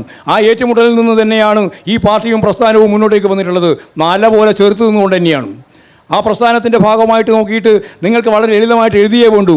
ഞങ്ങളുടെ ജീവിതത്തിൻ്റെ ഭാഗമായിട്ടായിരുന്നു ആ പോരാട്ടം. ആ പോരാട്ടം നടത്തിയ പ്രസ്ഥാനത്തെയും പാർട്ടിയെയും വളരെ ലളിതമായി ഇവിടെ രഹസ്യമായ ബന്ധം ഉണ്ടാക്കിയിട്ടുണ്ടല്ലോ എന്ന കള്ളപ്രചാരവേല നടത്തുന്നതിന് ഒറ്റ കാര്യമേ ഉള്ളൂ, നിങ്ങളുടെ രാഷ്ട്രീയമാണ്. ആ രാഷ്ട്രീയത്തെ ഞങ്ങൾ രാഷ്ട്രീയമായിട്ട് തന്നെ എതിർക്കും. മാഷ് ഇപ്പോൾ ചില സംഘടനകളുടെയൊക്കെ പേര് പറയും, പക്ഷേ ഇടതിൻ്റെ മാത്രമല്ല ഇന്ത്യൻ സമൂഹത്തിൻ്റെ തന്നെ നിലനിൽപ്പിന് ഭീഷണിയാകുന്ന വിധത്തിൽ വർഗീയത വളർന്നിരിക്കുകയാണ്. കേരളത്തിൽ അത് വളരെ ഇവിടെ UDF ഒരു വർഗീയത ന്യൂനപക്ഷ ഞാനൊന്ന് കംപ്ലീറ്റ് ചെയ്തോട്ടെ. അതായത് CPMന് പോലും അതിൽ വേണമെങ്കിൽ അതായത് അംഗബലത്തിലൊക്കെ പ്രശ്നം വരുമ്പോൾ ഇതിൻ്റെയൊക്കെ സ്വാധീനങ്ങൾ ഞാൻ CPMകാർ അങ്ങനെ സ്വാധീനിക്കപ്പെടുന്നു എന്ന് ഞാൻ പറയുന്നില്ല. മറ്റ് മതങ്ങളിലെ ചെറു വിഭാഗങ്ങളെ പോലെ കേരളത്തിലെ ഞാൻ കാണുന്നത് ക്രൈസ്തവർക്കിടയിൽ പോലും വർഗീയത പച്ചയായ വർഗീയതയുടെ പ്രകടനം നടത്തുന്നവരുണ്ട്. ഇപ്പോൾ ഉദാഹരണത്തിന് അടുത്തിടയ്ക്ക് കണ്ടത് ഒരു കേരളത്തിലെ ഒരു ക്രൈസ്തവ സംഘടനയുടെ വെബ്സൈറ്റിൽ കണ്ടത് RSS പോലൊരു സംഘടന ഞങ്ങൾ അതായത് കായികമായിട്ടല്ലാതെ RSS പോലെ സംഘടന ഉണ്ടാക്കാൻ ഞങ്ങൾ താല്പര്യപ്പെടുന്നു എന്നാണ്. എങ്ങനെ കേരളത്തിൻ്റെ ഈ വർഗീയ സാഹചര്യത്തെ ചെറുക്കാൻ CPMന് സാധിക്കും? ഞങ്ങൾ ഒറ്റ അടിസ്ഥാനമേ ഉള്ളൂ, വേറെ എളുപ്പവഴിയൊന്നുമില്ല. വർഗീയതയെ ഫലപ്രദമായിട്ട് എതിർക്കുക. അത് ന്യൂനപക്ഷ വർഗീയതയെയും ഭൂരിപക്ഷ വർഗീയതയെയും രണ്ട് വർഗീയതയെയും ശക്തിയായിട്ട് എതിർക്കുക. ഗവൺമെൻറ് സംവിധാനം ഒരു വർഗീയ കലാപത്തിനും ഇടം നൽകാത്ത രീതിയിൽ കഴിഞ്ഞ 9.5 കൊല്ലം പ്രവർത്തിച്ചതുപോലെ സജീവമായിട്ട് ഇനിയും പ്രവർത്തിക്കുക. ഒരു തരത്തിലും വർഗീയത ഈ കേരളത്തിൽ വേര് പിടിക്കില്ല. അതാണ് കഴിഞ്ഞ 9.5 കൊല്ലക്കാലത്ത് നമ്മുടെ അനുഭവം. ഇന്ത്യയുടെ വിവിധ മേഖലയിൽ വർഗീയ കലാപം നടക്കുമ്പോൾ എന്തേ കേരളത്തിൽ നടക്കാത്തത്? ഏറ്റവും വലിയ വർഗീയ കലാപം നടക്കേണ്ടുന്നൊരു കേന്ദ്രമായി ഇത്. കാരണം ഈ ഭൂമുഖത്ത് കേരളത്തെ പോലെ ഒരു പ്രദേശമില്ല.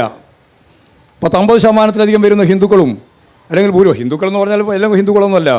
അതിൽ ചാതുർവർണ്ണ വ്യവസ്ഥയെ പറ്റിയാണ് ഇപ്പോൾ RSSകാർ പറഞ്ഞുകൊണ്ടിരിക്കുന്നത്. അത് 15% വരുള്ളൂ, 15%.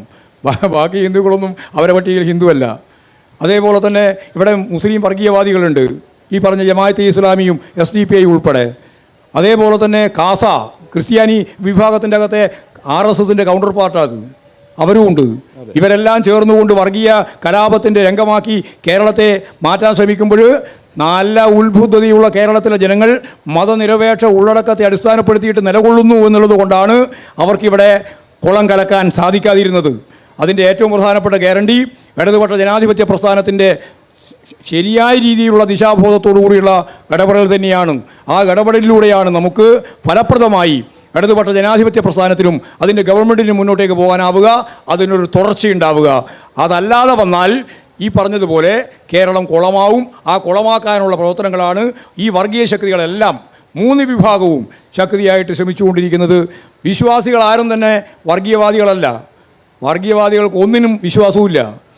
വിശ്വാസം ഒരു ഉപകരണമായിട്ട് ഉപയോഗിക്കുന്നവരാണ് വർഗീയവാദികൾ. വിശ്വാസികൾ ഒരിക്കലും വർഗീയവാദികളല്ല. അതുകൊണ്ട് വിശ്വാസികൾ സമൂഹത്തെ കൂടി ചേർത്തുകൊണ്ട് വേണം വർഗീയതക്കെതിരായ പോരാട്ടം നടത്താൻ. ആ പോരാട്ടം കേരളത്തിൽ ശക്തിയായിട്ട് നടത്തണം. എല്ലാ മനുഷ്യരും, ഇടതുപക്ഷ ജനാധിപത്യ മുന്നണിയുടെ ഭാഗമായി നിൽക്കുന്നവർ മാത്രമല്ല, ഈ കേരളത്തിലെ മുഴുവൻ മനുഷ്യരും മതനിരപേക്ഷതയ്ക്ക് വേണ്ടി നിൽക്കേണ്ടുന്ന മുഴുവൻ ജനങ്ങളും ഒറ്റക്കെട്ടായിട്ട് നിന്ന് ഈ വിവിധ വർഗീയ ശക്തികളെ പരാജയപ്പെടുത്താൻ വിശ്വാസി സമൂഹം ഉൾപ്പെടെ ചേർന്ന് മുമ്പോട്ടേക്ക് വരണം. അതിലൂടെ മാത്രമേ കേരളത്തെ രക്ഷിക്കാനാവുള്ളൂ, കേരളത്തെ സംരക്ഷിക്കാനാവുള്ളൂ, കേരളത്തെ വളർത്താനാവുള്ളൂ. സമാധാനപരമായ ഒരു അന്തരീക്ഷമുള്ള നാടാണ് കേരളം. അത് എല്ലാ തരത്തിലുള്ള വളർച്ചയ്ക്കും അടിസ്ഥാനപരമായിട്ട് ആവശ്യമാണ്. മാഷെ, ഞാൻ ഇപ്പം ഒരു 2-3 ചെറിയ കാര്യം 2-3 ടോപ്പിക്സ് കൂടി നമുക്ക് തീർത്തിയേക്കാം. അതിലൊന്ന്, ഇപ്പം നമ്മളിപ്പം ബംഗാളിൽ 34 വർഷം തുടർഭരണം ഉണ്ടായിരുന്നു. ആ തുടർഭരണത്തിൽ ഒരു അവസാനത്തെ 4 വർഷം ഒഴികെ ആ തുടർഭരണത്തിൽ CPM അഭിമാനിച്ചിരുന്നു. പക്ഷേ കേരളത്തിലെ ഒരു സാഹചര്യം നോക്കുമ്പോൾ തുടർഭരണം എന്നുള്ളത് CPMന് സംഘടനാപരമായിട്ട് ഗുണമാണോ ദോഷമാണോ ചെയ്യുക? പൂർണ്ണമായി ഗുണമാണ് ചെയ്തത്. ഒരു സംശയവും നിങ്ങൾക്ക് ഉണ്ടാവണ്ട. ഇടതുപക്ഷ ജനാധിപത്യ മുന്നണി ഗവൺമെൻറ്റിൻ്റെ ഈ മുന്നോട്ടുള്ള യാത്രയിൽ communist party of India, Marxist ഉൾപ്പെടെയുള്ള ഇടതുപക്ഷ പ്രസ്ഥാനങ്ങളാകെ ശരിയായ ദിശാബോധത്തോടെ മുന്നോട്ടേക്ക് പോയപ്പോൾ കേരളീയ സമൂഹം മുന്നേറുന്നത് കാണുമ്പോഴുള്ള കാഴ്ചയുണ്ടല്ലോ, അത് അഭിമാനകരമാണ്. ആ അഭിമാനകരമായ കാഴ്ചയിലൂടെ കേരളത്തിലെ ഇടതുപക്ഷ പ്രസ്ഥാനം അതിശക്തിയായിട്ട് മുന്നേറുകയാണ് ചെയ്യേണ്ടത്. അതാണ് കാര്യം. ഇപ്പം മാഷ് ഇപ്പോൾ വരുമ്പോഴത്തേക്ക് CPMനെതിരെ പ്രധാനമായിട്ടൊരു വിമർശനം ഉണ്ടാകാറുള്ളത് ട്രേഡ് യൂണിയൻ രംഗത്ത്, ട്രേഡ് യൂണിയൻ പ്രവർത്തനങ്ങളെക്കുറിച്ചാണ്. അതിൽ ഞാൻ ഓർക്കുന്നത് 1938 ഫെബ്രുവരിയിൽ അംബേദ്കർ നടത്തിയ പ്രസംഗത്തിൽ അംബേദ്കർ കമ്മ്യൂണിസ്റ്റുകളുടെ ട്രേഡ് യൂണിയൻ രീതിയെ ശക്തമായി വിമർശിച്ചിരുന്നു. ട്രേഡ് യൂണിയൻ പ്രസ്ഥാനത്തിൻ്റെ നട്ടലൊടിക്കുന്നത് കമ്മ്യൂണിസ്റ്റുകളാണ് എന്നാണ് അംബേദ്കർ പറഞ്ഞത്. ആ രീതികൾ, അന്ന് അംബേദ്കർ ചൂണ്ടിക്കാണിച്ച പ്രശ്നങ്ങൾ നമ്മൾ അടുത്ത് നോക്കുമ്പോൾ ഇപ്പോഴും അതേ തരം വിമർശനം തുടരേണ്ട ഒരു സാഹചര്യം. ലേബർ കോഡൊക്കെ മാറ്റി വയ്ക്കാം. പക്ഷേ ഈ പുതിയ സാഹചര്യത്തിൽ കേരളത്തിൽ ഒരു വശത്തു കൂടി നമ്മൾ ട്രേഡ് യൂണിയൻ പ്രശ്നങ്ങൾ പറയുന്നു, ലേബർ കോഡ് നഷ്ടപ്പെടുന്നു പറയുന്നു, മറുവശത്ത് ഈസ് ഓഫ് ഡൂയിങ് ബിസിനസ്സിൽ നമ്മൾ ഒന്നാമതെത്തുന്നതിനെക്കുറിച്ച് അഭിമാനിക്കുകയും ചെയ്യുന്നു. നമ്മുടെ ട്രേഡ് യൂണിയൻ സമീപനങ്ങളിൽ മാറ്റം വേണ്ടതല്ലേ എന്ന് സാറിന് തോന്നുന്നു? ട്രേഡ് യൂണിയൻ സമീപനങ്ങളിൽ ഒരുപടി മാറ്റം വന്നല്ലോ. ഇപ്പോൾ ഇവിടെ ഉണ്ടായിരുന്ന ഏറ്റവും പ്രധാനപ്പെട്ട ഒരു ആക്ഷേപം ഉണ്ടായിരുന്നത് ജോലി ചെയ്യാതെ തന്നെ കൂലി വാങ്ങുന്ന സിസ്റ്റത്തെ പറ്റിയായിരുന്നു. ഒരു വലിയ തർക്കവും പ്രശ്നവും ഉണ്ടായിരുന്നു. അതിനൊരു പേര് തന്നെ നിങ്ങളെല്ലാം കൊടുത്തിട്ടുണ്ടായിരുന്നു. എന്താ അത്? നിങ്ങൾ മനോരമ കൊടുത്തൊരു മാഷ് തന്നെ അങ്ങ് പറയും, ഇത്ര അറിയാമല്ലോ മനോരമയെക്കുറിച്ച്. ഒരു പേര് തന്നെയുണ്ട് എന്ന് പറഞ്ഞാൽ നോക്കുകൂലി. അതെ, നോക്കുകൂലി. ആ നോക്കുകൂലി ഇപ്പോഴും കേരളത്തിൽ പൂർണ്ണമായിട്ട് അവസാനിച്ചില്ലേ? അതിൽ ട്രേഡ് യൂണിയൻ പ്രസ്ഥാനങ്ങളെല്ലാം ഒറ്റക്കെട്ടായി, CITU, INTUC അതുപോലെ തന്നെ AITUC ഉൾപ്പെടെ എല്ലാവരും ഒറ്റക്കെട്ടായി പണിയെടുക്കാതെ കൂലി വാങ്ങരുത് എന്ന ഉറച്ച നിലപാട് സ്വീകരിച്ച് മുന്നോട്ടേക്ക് പോയപ്പോൾ അതൊരു ഭൂതകാല ഓർമ്മ മാത്രമായി നിൽക്കുകയല്ലേ?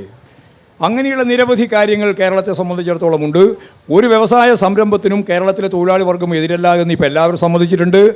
നന്നായിട്ട് മൂലധന നിക്ഷേപം നടത്താൻ കഴിയുന്ന ഒന്നാണ് കേരളം എന്ന് കണ്ടിട്ടുണ്ട്. 2 ലക്ഷം കോടി ഉറുപ്പിക മൂലധന നിക്ഷേപം നടത്താൻ തയ്യാറാണ് എന്നുള്ള ഓഫർ നമ്മുടെ മുമ്പിൽ കിട്ടിയിട്ടുണ്ട്. ഒരു മാസം 10,000 കോടി ഉറുപ്പിക വീതം പ്രൊജക്റ്റുകൾ രൂപപ്പെടുത്തി മുമ്പോട്ടേക്ക് പോകാനുള്ള സൗകര്യം കേരളത്തിൽ ഉണ്ടായിട്ടുണ്ട്. നല്ല തൊഴിലില്ലായ്മ പ്രശ്നം പരിഹരിക്കാനുള്ള ഒരു വഴി കൂടിയായിട്ടാണ് ഇത് കാണാൻ പോകുന്നത്. അങ്ങനെയെല്ലാമുള്ള ഒരുപാട് മാറ്റത്തിന് വിധേയമായിട്ടുണ്ട്. ഇനിയും ഏതെങ്കിലും എവിടെയെങ്കിലും മാറ്റം ഉണ്ടാവേണ്ടിയുണ്ടെങ്കിൽ ആ മാറ്റം ഞങ്ങൾ ഉണ്ടാക്കുകയും ചെയ്യും. അതുകൊണ്ട് ട്രേഡ് യൂണിയൻ പ്രസ്ഥാനത്തെ പറ്റി മൊത്തം പറയണ്ട. ട്രേഡ് യൂണിയൻ്റെ അകത്ത് അവിടെ എവിടെയെങ്കിലും തെറ്റായ പ്രവണതയുണ്ടെങ്കിൽ ആ പ്രവണത ചൂണ്ടിക്കാണിച്ചാൽ തിരുത്തി മുന്നോട്ടേക്ക് പോകാൻ ട്രേഡ് യൂണിയൻ പ്രസ്ഥാനങ്ങളും ഇടതുപക്ഷ പ്രസ്ഥാനങ്ങളും തയ്യാറാണ്. അതുകൊണ്ട് ഇവിടുത്തെ ട്രേഡ് യൂണിയൻ പ്രസ്ഥാനത്തിൻ്റെ ഭാഗമായിട്ടുള്ള പ്രശ്നം കൊണ്ട് ഒരു വ്യവസായിക്കും ഒരു പ്രശ്നം ഉണ്ടായിട്ടില്ല, ഇപ്പോൾ ഇല്ല താനും. മാഷിനോട് അവസാനമായിട്ട് ചോദിക്കാനുള്ളത്, മാഷിൻ്റെ ഈ അടുത്തിടയ്ക്കുണ്ടായ ഒരു പരാമർശം അല്പം ഞെടുക്കമുണ്ടാക്കി. അതായത് ഇടതുപക്ഷ നയങ്ങളെല്ലാം നടപ്പാക്കുന്നതാണ് LDF സർക്കാർ എന്ന് തെറ്റിദ്ധരിക്കരുത്, എല്ലാ മുദ്രാവാക്യങ്ങളും നടപ്പാക്കാനുള്ളതല്ല എന്ന്. അത് ഞാൻ വ്യക്തിപരമായിട്ട് ഈ CPM കവർ ചെയ്യുന്ന ഒരാളെന്നുള്ള നിലയ്ക്ക് കൃത്യമായിട്ട് യോജിക്കുന്നു. മാഷ് പറഞ്ഞതുപോലെ ഇടതിൻ്റെ ആശയങ്ങളെല്ലാം നടപ്പാക്കുക എന്നുള്ളത് അസാധ്യമാണ്. ഇന്ത്യൻ സാഹചര്യത്തിൽ അത് അസാധ്യമാണെന്നുള്ളത് വ്യക്തവുമാണ്. പക്ഷേ ചൈനീസ് സ്വഭാവമുള്ള സോഷ്യലിസം എന്നാണ് അവരുടെ രീതിയെ പറയുന്നത്. അപ്പോൾ നമുക്ക് ഈ സോവിയറ്റ് കമ്മ്യൂണിസ്റ്റ് പാർട്ടിയുടെ ചരിത്രത്തിൽ നിന്നും സംഘടനാ ശൈലികളിൽ നിന്നുമൊക്കെ പിൻപറ്റിയ ആശയങ്ങളൊക്കെ മാറ്റിവെച്ച് ഇന്ത്യൻ സാഹചര്യങ്ങൾക്ക് അനുസൃതമായിട്ടുള്ള ഒരു ഇടത്, അതായത് ഇവിടുത്തെ സാഹചര്യത്തിൽ പ്രവർത്തിക്കാവുന്ന, എപ്പോഴും ഇങ്ങനെ നമുക്ക് പറ്റത്തില്ല എന്ന് പറഞ്ഞുകൊണ്ടിരിക്കാതെ നമുക്ക് ഇവിടെ പറ്റുന്ന ഒരു ഇടത് ബദൽ, ഒരു ന്യൂ ലെഫ്റ്റ് സൃഷ്ടിച്ചെടുക്കേണ്ടതല്ലേ എന്നുള്ളതാണ്. ഞങ്ങൾ ഇവിടെ പറ്റുന്ന ഇടത് നയമാണ് ഉണ്ടായിക്കൊണ്ടിരിക്കുന്നത്. അല്ല, അത് ഇന്ത്യൻ സാഹചര്യങ്ങളെ വ്യാഖ്യാനിച്ചിട്ടല്ല, ഇന്ത്യൻ സാഹചര്യത്തെ വ്യാഖ്യാനിച്ചിട്ടാണ്. ഇന്ത്യൻ സാഹചര്യങ്ങളെ വ്യാഖ്യാനിച്ചുകൊണ്ടാണ് കമ്മ്യൂണിസ്റ്റ് പാർട്ടി CPI ആയാലും CPM ആയാലും ഞങ്ങൾ വ്യക്തമായിട്ട് പാർട്ടി പരിപാടി തയ്യാറാക്കിയിട്ടുള്ളത്. പാർട്ടി പരിപാടിയാണ് ഞങ്ങളുടെ ലക്ഷ്യം. രണ്ട് പാർട്ടിയുടെയും ലക്ഷ്യം പാർട്ടി പരിപാടിയാണ്. ഈ പാർട്ടി പരിപാടിയാണ് ഞാൻ പറയുന്ന നേരത്തെ പറഞ്ഞ കാര്യം. അതായത് പാർട്ടി മുന്നോട്ടേക്ക് വെക്കുന്ന ലക്ഷ്യം മുഴുവൻ നമുക്ക് കേരളത്തിലെ ഈ ഇടതുപക്ഷ ജനാധിപത്യ മുന്നണി ഗവൺമെൻറ്റിന് പ്രാവർത്തികമാക്കാൻ കഴിയുമോ എന്ന ചോദ്യത്തിന് വളരെ ലളിതമാണ് ഉത്തരം. അതെ, സാധിക്കില്ല. എന്തുകൊണ്ട് സാധിക്കില്ല? വെറുതെ സാധിക്കില്ല എന്ന് മാത്രം പറഞ്ഞപ്പോൾ നിങ്ങൾ സാധിക്കില്ല എന്ന് മാത്രമേ കൊടുക്കുള്ളൂ വാർത്ത. അതുകൊണ്ട് എന്തുകൊണ്ട് സാധിക്കില്ല? ഇപ്പം ഞാൻ ഇതിനിടെ ഒരു പത്രക്കാരനോട് ചോദിച്ചു, ഞങ്ങൾ പറയുന്ന മുദ്രാവാക്യങ്ങളൊക്കെ മുഴുവൻ നടപ്പിലാക്കാൻ കഴിയുമോ എന്ന് ചോദിച്ചു. അന്ന് എന്തേ സാധിക്കാതെന്ന് ഞാൻ ചോദിച്ചു. അപ്പോൾ ഞാൻ അദ്ദേഹത്തോട് ചോദിച്ചു, ഇൻക്ലാബ് സിന്ദാബാദ് എന്ന് പറഞ്ഞാൽ എന്താ അർത്ഥം അറിയോ ചോദിച്ചു. വളരെ ലളിതമായ ചോദ്യമായിരുന്നല്ലോ. ഇൻക്ലാബ് സിന്ദാബാദ് എന്ന് പറഞ്ഞാൽ എന്താ അർത്ഥം എന്ന് ചോദിച്ചു. അവസാനം അവർ കുറേ ആളുണ്ട്. അപ്പോൾ ഒരാൾ പറഞ്ഞു ഇൻക്ലാബ് സിന്ദാബാദ് എന്ന് പറഞ്ഞാൽ വിപ്ലവം ജയിക്കട്ടെ എന്നാണ്. എത്ര കൊല്ലായി വിളിക്കാൻ തുടങ്ങിയിട്ട് ജയിച്ചാ? ജയിച്ചിട്ടില്ല. അതൊക്കെ സുദീർഘമായ കാലത്ത് നടക്കേണ്ടുന്ന ഒരു പ്രക്രിയയാണ്. അതെ, അത് നമ്മുടെ ലക്ഷ്യം തന്നെയാണ്, സോഷ്യലിസവും കമ്മ്യൂണിസവും ഒക്കെ. എന്നാൽ ഇന്നത്തെ ഇന്ത്യ വരുന്നത്, ഞാനൊരു ചർച്ചയിൽ പങ്കെടുക്കാൻ പോയപ്പോൾ ഒരു അവതാരകനോ അവതാരികയോ എന്നോട് ചോദിച്ചു, ഈ പിണറായി ഭരണകൂടം അങ്ങനെ ഒരു പ്രാവശ്യം പറഞ്ഞു, 2 പ്രാവശ്യം പറഞ്ഞു, 3 പ്രാവശ്യം പറഞ്ഞു, 4 പ്രാവശ്യം പറഞ്ഞപ്പോൾ ഞാൻ പിന്നെ അന്നേരം ഇടപെട്ടിട്ട് ഞാൻ പറഞ്ഞു പിണറായി ഭരണകൂടമല്ല. അല്ലേ അവതാരിക അവരൊക്കെ ഈ വൈകാട്ടാണല്ലോ, അല്ലേ എന്ന് ചോദിച്ചു. ഞാൻ പറഞ്ഞു അല്ല. പിന്നെ ആരതാ ചോദിച്ചു. ഞാൻ പറഞ്ഞു നരേന്ദ്രമോദി ഇന്ത്യയാണ്. നരേന്ദ്രമോദി ഇന്ത്യയോ? ഞാൻ പറഞ്ഞു അതെ. കേരളത്തിലെ ഭരണകൂടമോ? ഞാൻ പറഞ്ഞു അതെ. അപ്പോൾ എനിക്ക് മനസ്സിലായി, അവർക്കത് മനസ്സിലാകുന്നില്ലല്ലോ. ഞാൻ പറഞ്ഞു ഭരണകൂടം എന്ന് പറഞ്ഞാൽ executive, judiciary, legislature, fourth estate എന്ന് പറഞ്ഞാൽ മാധ്യമം, ഇത് 4ഉം ചേരുന്നതിനെയാണ് ഭരണകൂടം എന്ന് പറയുക. അതിൽ ലെജിസ്ലേച്ചർ എന്ന് പറയുന്നത് മാത്രമേ കേരളത്തിൽ നമ്മുടെ കയ്യിലുള്ളൂ, ഭരണം. ആ ഭരണം ഒഴിച്ച് ബാക്കി 3 ഭാഗവും നമ്മുടെ കയ്യിലല്ല. അങ്ങനെ വരുമ്പോൾ അതിന് പരിമിതിയുണ്ട്. ആ പരിമിതിയാണ് 57 സഹ VMS പറഞ്ഞത്, ഞങ്ങളുടെ പരിമിതി ഇതാണ്. ഭരണകൂടം കുത്തക മുതലാളിത്തത്തിൻ്റെയും ഭൂപ്രഭുത്വത്തിൻ്റെയും സാമ്രാജ്യത്തിൻ്റെയും താല്പര്യം സംരക്ഷിക്കുന്ന ഒരു ഭരണകൂടത്തിൻ്റെ ഭാഗമാണ് കേരളവും. UP പോലെ തന്നെ മധ്യപ്രദേശ് പോലെ തന്നെ കേരളവും ഈ ഭരണകൂടത്തിൻ്റെ കീഴിലാണ്. ആ ഭരണകൂടത്തിൻ്റെ ഭാഗമായിട്ട് ഞങ്ങളിവിടെ പ്രവർത്തിക്കുമ്പോൾ ഗവൺമെൻറ് ഉണ്ട് എന്നുള്ളത് കൊണ്ട് ഗവൺമെൻറ്റിനൊരു പരിമിതിയുണ്ട്. ആ പരിമിതിയാണ് ഞങ്ങൾ അനുഭവിക്കുന്ന പരിമിതി. എന്നാൽ ഈ പരിമിതിക്കകത്തു നിന്നുകൊണ്ടും കേരളത്തിലെ ജനങ്ങളെ സഹായിക്കാൻ കഴിയും. അതാണ് അവസരം. അപ്പോൾ ഈ അവസരം ഉപയോഗിക്കുകയും ഈ പരിമിതിയെ തുറന്നു പറയുകയും ചെയ്യുക എന്നുള്ളതാണ് കമ്മ്യൂണിസ്റ്റുകാരൻ്റെ ശരിയായ സമീപനം. അപ്പോൾ സ്വാഭാവികമായിട്ട് ഞങ്ങൾ ഈ പരിമിതി പറയണം. CPI മുന്നോട്ടേക്ക് വെക്കുന്ന അല്ലെങ്കിൽ CPI മുന്നോട്ടേക്ക് വെക്കുന്ന മുഴുവൻ പരിപാടികളും ഈ ഇടതുപക്ഷ ജനാധിപത്യ മുന്നണി ഗവൺമെൻറ്റിൻ്റെ ഭാഗമായിട്ട് കുത്തക മുതലാളിത്തത്തിൻ്റെയും ഭൂപ്രഭുത്വത്തിൻ്റെയും സാമ്രാജ്യത്വത്തിൻ്റെയും വർഗ താല്പര്യ സംരക്ഷണത്തിൻ്റെ ഉപകരണമായ ഭരണകൂട വ്യവസ്ഥയിൽ നിന്നുകൊണ്ട് പ്രാവർത്തികമാക്കാനാവില്ല എന്ന കാര്യം ഏത് കമ്മ്യൂണിസ്റ്റും ആദ്യം പഠിക്കണം. അങ്ങനെ പഠിച്ചാൽ നമ്മുടെ പരിമിതി മനസ്സിലാവും, നമ്മുടെ അവസരവും മനസ്സിലാവും. അപ്പോൾ അവസരവും പരിമിതിയും മനസ്സിലാക്കി മുമ്പോട്ടേക്ക് പോയാൽ കേരളത്തെ സംബന്ധിച്ചിടത്തോളം തർക്കവും പ്രശ്നവും ഉണ്ടാവില്ല. വിപ്ലവത്തെക്കുറിച്ച് ചോദിച്ചതുകൊണ്ട് അത് പറഞ്ഞ് ആ ചോദ്യത്തിലൂടെ അവസാനിപ്പിക്കാം. അതായത് ഞാൻ ഓർക്കുന്നത് പ്രകാശ് കാരാട്ടുമായിട്ട് സംസാരിച്ചപ്പോൾ അദ്ദേഹം പറഞ്ഞത് സുന്ദരയെ അദ്ദേഹത്തോട് ഇന്ന കാലത്ത് വിപ്ലവം വരുമെന്ന് പറഞ്ഞിരുന്നുവെന്ന്. അങ്ങനെ വല്ലതും പറഞ്ഞിട്ടുണ്ടോ എന്ന് യെച്ചൂരിയോട് ചോദിക്കുമ്പോൾ അദ്ദേഹം പറഞ്ഞു എന്നോട് അങ്ങനെയൊന്നും പറഞ്ഞിട്ടില്ല. എസ് രാമചന്ദ്രൻ പിള്ള അദ്ദേഹം 50കളിൽ പാർട്ടിയിൽ ചേർന്നപ്പോൾ അദ്ദേഹം പറയുന്നത് വിപ്ലവം അടുത്ത ജംഗ്ഷനിൽ നിൽപ്പുണ്ട്, അങ്ങോട്ട് സമരം ചെയ്ത് ചെന്ന് കൂട്ടിക്കൊണ്ട് പോന്നാൽ മതി എന്ന് തോന്നിയ ഒരു കാലമുണ്ടായിരുന്നുവെന്ന്. മാഷിൻ്റെ തോന്നലിൽ അടുത്ത തലമുറയിലെങ്കിലും ജനകീയ ജനാധിപത്യ വിപ്ലവം സാധ്യമാകുമോ? ഒരിക്കലും കണക്ക് കൂട്ടാൻ പറ്റില്ല. സാമൂഹ്യ പരിവർത്തനം എന്ന് പറയുന്നത് ഇന്ന ദിവസം നടക്കാൻ പോവാണ് എന്ന് പറയാൻ പറ്റില്ല. അതിൻ്റെ ഏറ്റവും പ്രധാനപ്പെട്ട ഒരു തിയറി വിപ്ലവ സാഹചര്യം മുതലാളിത്ത സമൂഹത്തിൽ എല്ലാ സന്ദർഭത്തിലും എല്ലാവിടെയുണ്ട്. അതാണ് അതിൻ്റെ അടിസ്ഥാനപരമായി കാണേണ്ട ഒരു കാര്യം. എന്നാൽ വിപ്ലവ പരിസ്ഥിതി വളരെ അപൂർവമായിട്ട് മാത്രമേ ഒത്തിണങ്ങി വരുള്ളൂ. അതായത് വിപ്ലവ കുഴപ്പമുണ്ട് എന്നുള്ളത് കൊണ്ട് മാത്രം വിപ്ലവം നടക്കില്ല. വിപ്ലവ കുഴപ്പത്തെ വിപ്ലവ പരിസ്ഥിതിയാക്കി രൂപപ്പെടുത്താനുള്ള അതിൻ്റെ ആത്മനിഷ്ഠ ഘടകം വേണം. അത് കൈകാര്യം ചെയ്യാനുള്ള ശക്തിയുള്ള പാർട്ടിയും പ്രസ്ഥാനവും വേണം. ആ പ്രസ്ഥാനത്തിന് നിലവിലുള്ള ഭരണകൂടത്തെ മാറ്റാനാവും എന്ന ഉറപ്പ് വരുമ്പോഴാണ് സാമൂഹ്യ പരിവർത്തനം നടക്കുക. ലോകത്തെല്ലാം നടന്നത് അങ്ങനെയാണ്. അതുകൊണ്ട് ഇന്ന ദിവസമാണത് എന്നൊന്നും പ്രഖ്യാപിക്കാൻ സാധിക്കില്ല. ആരെങ്കിലും അങ്ങനെ പറഞ്ഞു എന്ന് പറയുന്നതിനോട് എനിക്ക് യോജിപ്പില്ല. സാമൂഹ്യ പരിവർത്തനം എന്ന് പറഞ്ഞാൽ സുദീർഘകാലത്തേക്ക് നടക്കേണ്ട ഒരു പ്രക്രിയയാണ്. അതെൻ്റെ തലമുറയിൽ തന്നെ നടന്നുകൊള്ളുമെന്ന് വാശി പിടിച്ചിട്ടൊന്നും ഒരു കാര്യമില്ല. എൻ്റെയും നിങ്ങളുടെയും വാശി കൊണ്ടുണ്ടാകുന്നതല്ല സാമൂഹ്യ വിപ്ലവം. സാമൂഹ്യ വിപ്ലവത്തിന് അടിസ്ഥാനപരമായിട്ടുള്ള കാര്യം ഒന്ന് സാമൂഹ്യ വിപ്ലവത്തിൻ്റെ കുഴപ്പമാണ്, വിപ്ലവക്കുഴപ്പമാണ്. മറ്റൊന്ന് വിപ്ലവ പരിതസ്ഥിതിയാണ്. വിപ്ലവ പരിതസ്ഥിതി നിർണ്ണയിക്കുന്നത് അതിന് നയിക്കാനും നേതൃത്വം കൊടുക്കാനും കഴിയുന്ന കമ്മ്യൂണിസ്റ്റ് തൊഴിലാളി വർഗ പ്രസ്ഥാനത്തിൻ്റെ, അധ്വാനിക്കുന്ന വർഗത്തിൻ്റെ അതിൻ്റെ ശേഷിയാണ്. നിലവിലുള്ള ഭരണകൂടത്തെ മാറ്റാതെ ഈ സമൂഹത്തിന് മുന്നോട്ടേക്ക് പോകാൻ കഴിയില്ല എന്നൊരു കാര്യം. അതിനെ മാറ്റുന്നതിന് വേണ്ടിയുള്ള ബോധപൂർവമായ പ്രവർത്തനത്തിലേക്ക് ഞാനിതാ മുന്നോട്ടേക്ക് വരുന്നു എന്ന് ഗ്രാംഷി പറഞ്ഞതുപോലെ ഭരണകൂടത്തിൻ്റെ കരുത്ത് കൊണ്ടൊന്നും ജനങ്ങളെ തളക്കാൻ പറ്റില്ല. ജനങ്ങൾ ഭരണകൂടത്തിൻ്റെ കയ്യിൽ ആയുധമുണ്ട്, ബോംബുണ്ട്, അതുപോലെ തന്നെ പട്ടാളുണ്ട്. അതൊന്നുമല്ല ജനങ്ങളെ ഭരിക്കുന്നത്, ജനങ്ങളാണ് ആത്യന്തികമായിട്ട്. അത് ഗ്രാംഷി പറഞ്ഞിട്ടുണ്ട്. എന്താ ഗ്രാംഷി പറഞ്ഞറിയോ? വളരെ ലളിതമായിട്ടാണ് പറഞ്ഞത്. ഇവൻ്റെ കയ്യിൽ, ഈ ഭരണകൂടത്തിൻ്റെ കയ്യിൽ ആയുധമുണ്ട് എന്നുള്ളത് കൊണ്ടല്ല, ഈ ആയുധത്തിന് വഴങ്ങാൻ എനിക്ക് ബാധ്യതയുണ്ട് എന്നുള്ളത് കൊണ്ടാണ് ഞാനിതിൻ്റെ ഭാഗവാക്കാവുന്നത് എന്നാണ് ഗ്രാംഷ്യൻ തിയറി. ഇവൻ്റെ കയ്യിലുള്ള ആയുധം ഇതെനിക്ക് ബാധകമല്ല, ഈ പറയുന്ന നിയമങ്ങൾ, നിങ്ങൾ പറയുന്ന ഈ കാര്യങ്ങൾ ഞാൻ അംഗീകരിക്കുന്നില്ല എന്ന് എപ്പോഴാണോ പൊതുസമൂഹം ശക്തിയായിട്ട് നിന്ന് മുന്നോട്ടേക്ക് പോകുന്നത് അന്ന് അവസാനിക്കുന്നതാണ് ഇവൻ്റെ ആയുധപ്രയോഗം. അതുകൊണ്ട് മനുഷ്യൻ്റെ മേലെ ആയുധം പ്രയോഗിച്ച് ഒരു ഭരണകൂടത്തിനും ലോകത്ത് മുന്നോട്ടേക്ക് പോകാൻ പറ്റില്ല. ഭരണകൂടം എന്നെ അടിച്ചമർത്താനുള്ള ആയുധമായിട്ട് ഉണ്ട് എന്ന് ഞാൻ അംഗീകരിക്കുന്നത് കൊണ്ടാണ് ഭരണകൂടത്തിന് പ്രവർത്തിക്കാനാവുന്നത്.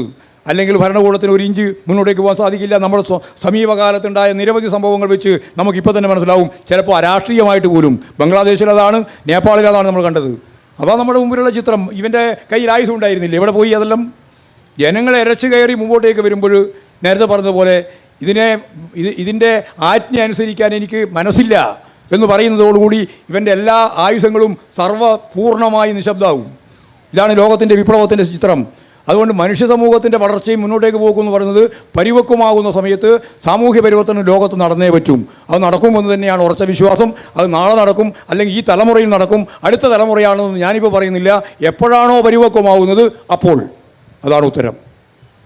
വളരെ നന്ദി.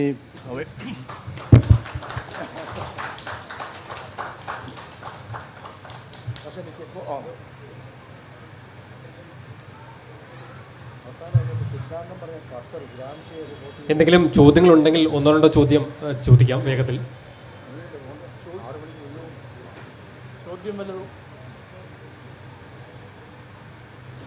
മൈക്കുണ്ടോ? അതോ മൈക്കുണ്ട്. വേഗം മൈക്ക് കൊടുക്കും. പക്ഷേ എന്നാൽ ഇരിക്കാം, ഒരു മിനിറ്റ് കൂടി ഇരുന്നു. അതെ. ഹലോ, ലാൽസലം. ഈ ജനകീയ ജനാധിപത്യ വിപ്ലവം നമ്മുടെ ചൈന നടത്തുന്ന ക്യാപിറ്റലിസത്തിൻ്റെ നല്ല വശങ്ങൾ എടുത്ത് അവിടെ സോഷ്യലിസം വ്യാപിക്കുന്നതാണ്. ഈ ജനകീയ ജനാധിപത്യ വിപ്ലവത്തിൻ്റെ ഭാഗമാണോ അത്?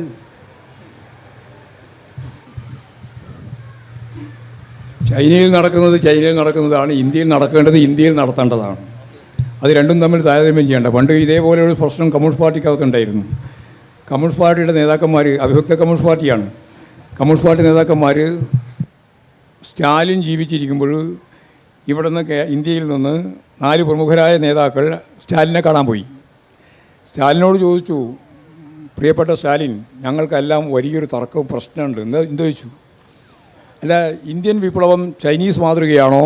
ചൈനീസ് കഴിഞ്ഞതിന് ശേഷമാണ്, 49-ന് ശേഷം. ചൈനീസ് മാതൃകയാണോ അല്ല റഷ്യൻ മാതൃകയാണോ എന്ന് സ്റ്റാലിനോട് ചോദിച്ചു. സ്റ്റാലിൻ പറഞ്ഞു, അപ്പോൾ തന്നെ പറഞ്ഞു, സ്റ്റാലിൻ പറഞ്ഞു, റഷ്യൻ മാർഗവുമല്ല ചൈനീസ് മാർഗവുമല്ല, ഇന്ത്യൻ വിപ്ലവം ഇന്ത്യൻ തൊഴിലാളി വർഗത്തിൻ്റെ മാർഗമാണ്. അത് നിങ്ങൾ കണ്ടെത്തേണ്ടതാണ്. അതിന് ചൈനയെ നോക്കിയിട്ട് കാര്യമില്ല, റഷ്യയെ നോക്കിയിട്ട് കാര്യമില്ല എന്ന് സ്റ്റാലിൻ പറഞ്ഞത് വളരെ അർത്ഥവത്തായ ഒരു പ്രയോഗമാണ്. അതുകൊണ്ട് ഇന്ത്യൻ വിപ്ലവത്തിൻ്റെ സാഹചര്യങ്ങളെ കൃത്യമായിട്ട് മനസ്സിലാക്കി ഇവിടെ ജനകീയ ജനാധിപത്യ വിപ്ലവം എന്ന് പറയുന്നത് നിലവിലുള്ള ഭരണകൂടത്തെ മാറ്റി പുതിയ ഒരു ഭരണകൂടത്തെ സ്ഥാപിക്കുന്നതിന് വേണ്ടിയുള്ള തൊഴിലാളി വർഗ നേതൃത്വത്തിലുള്ള അധ്വാനിക്കുന്ന ജനവിഭാഗങ്ങൾ മുഴുവൻ ഒത്തൊരുമിച്ച് ചേരുന്ന ഒരു വലിയ പ്രസ്ഥാനത്തെയാണ് ജനകീയ ജനാധിപത്യ വിപ്ലവം എന്നുകൊണ്ട് ഉദ്ദേശിക്കുന്നത്. അതല്ല ചൈനയിൽ നടന്നത്. അത് ജനാധിപത്യ വിപ്ലവത്തിൻ്റെ പുതിയ രൂപം തന്നെയാണ് ചൈനയിൽ നടത്തിയത്. അത് തനി ആവർത്തനമല്ല ഇന്ത്യയിൽ നടക്കാൻ ഉദ്ദേശിക്കുന്നത്.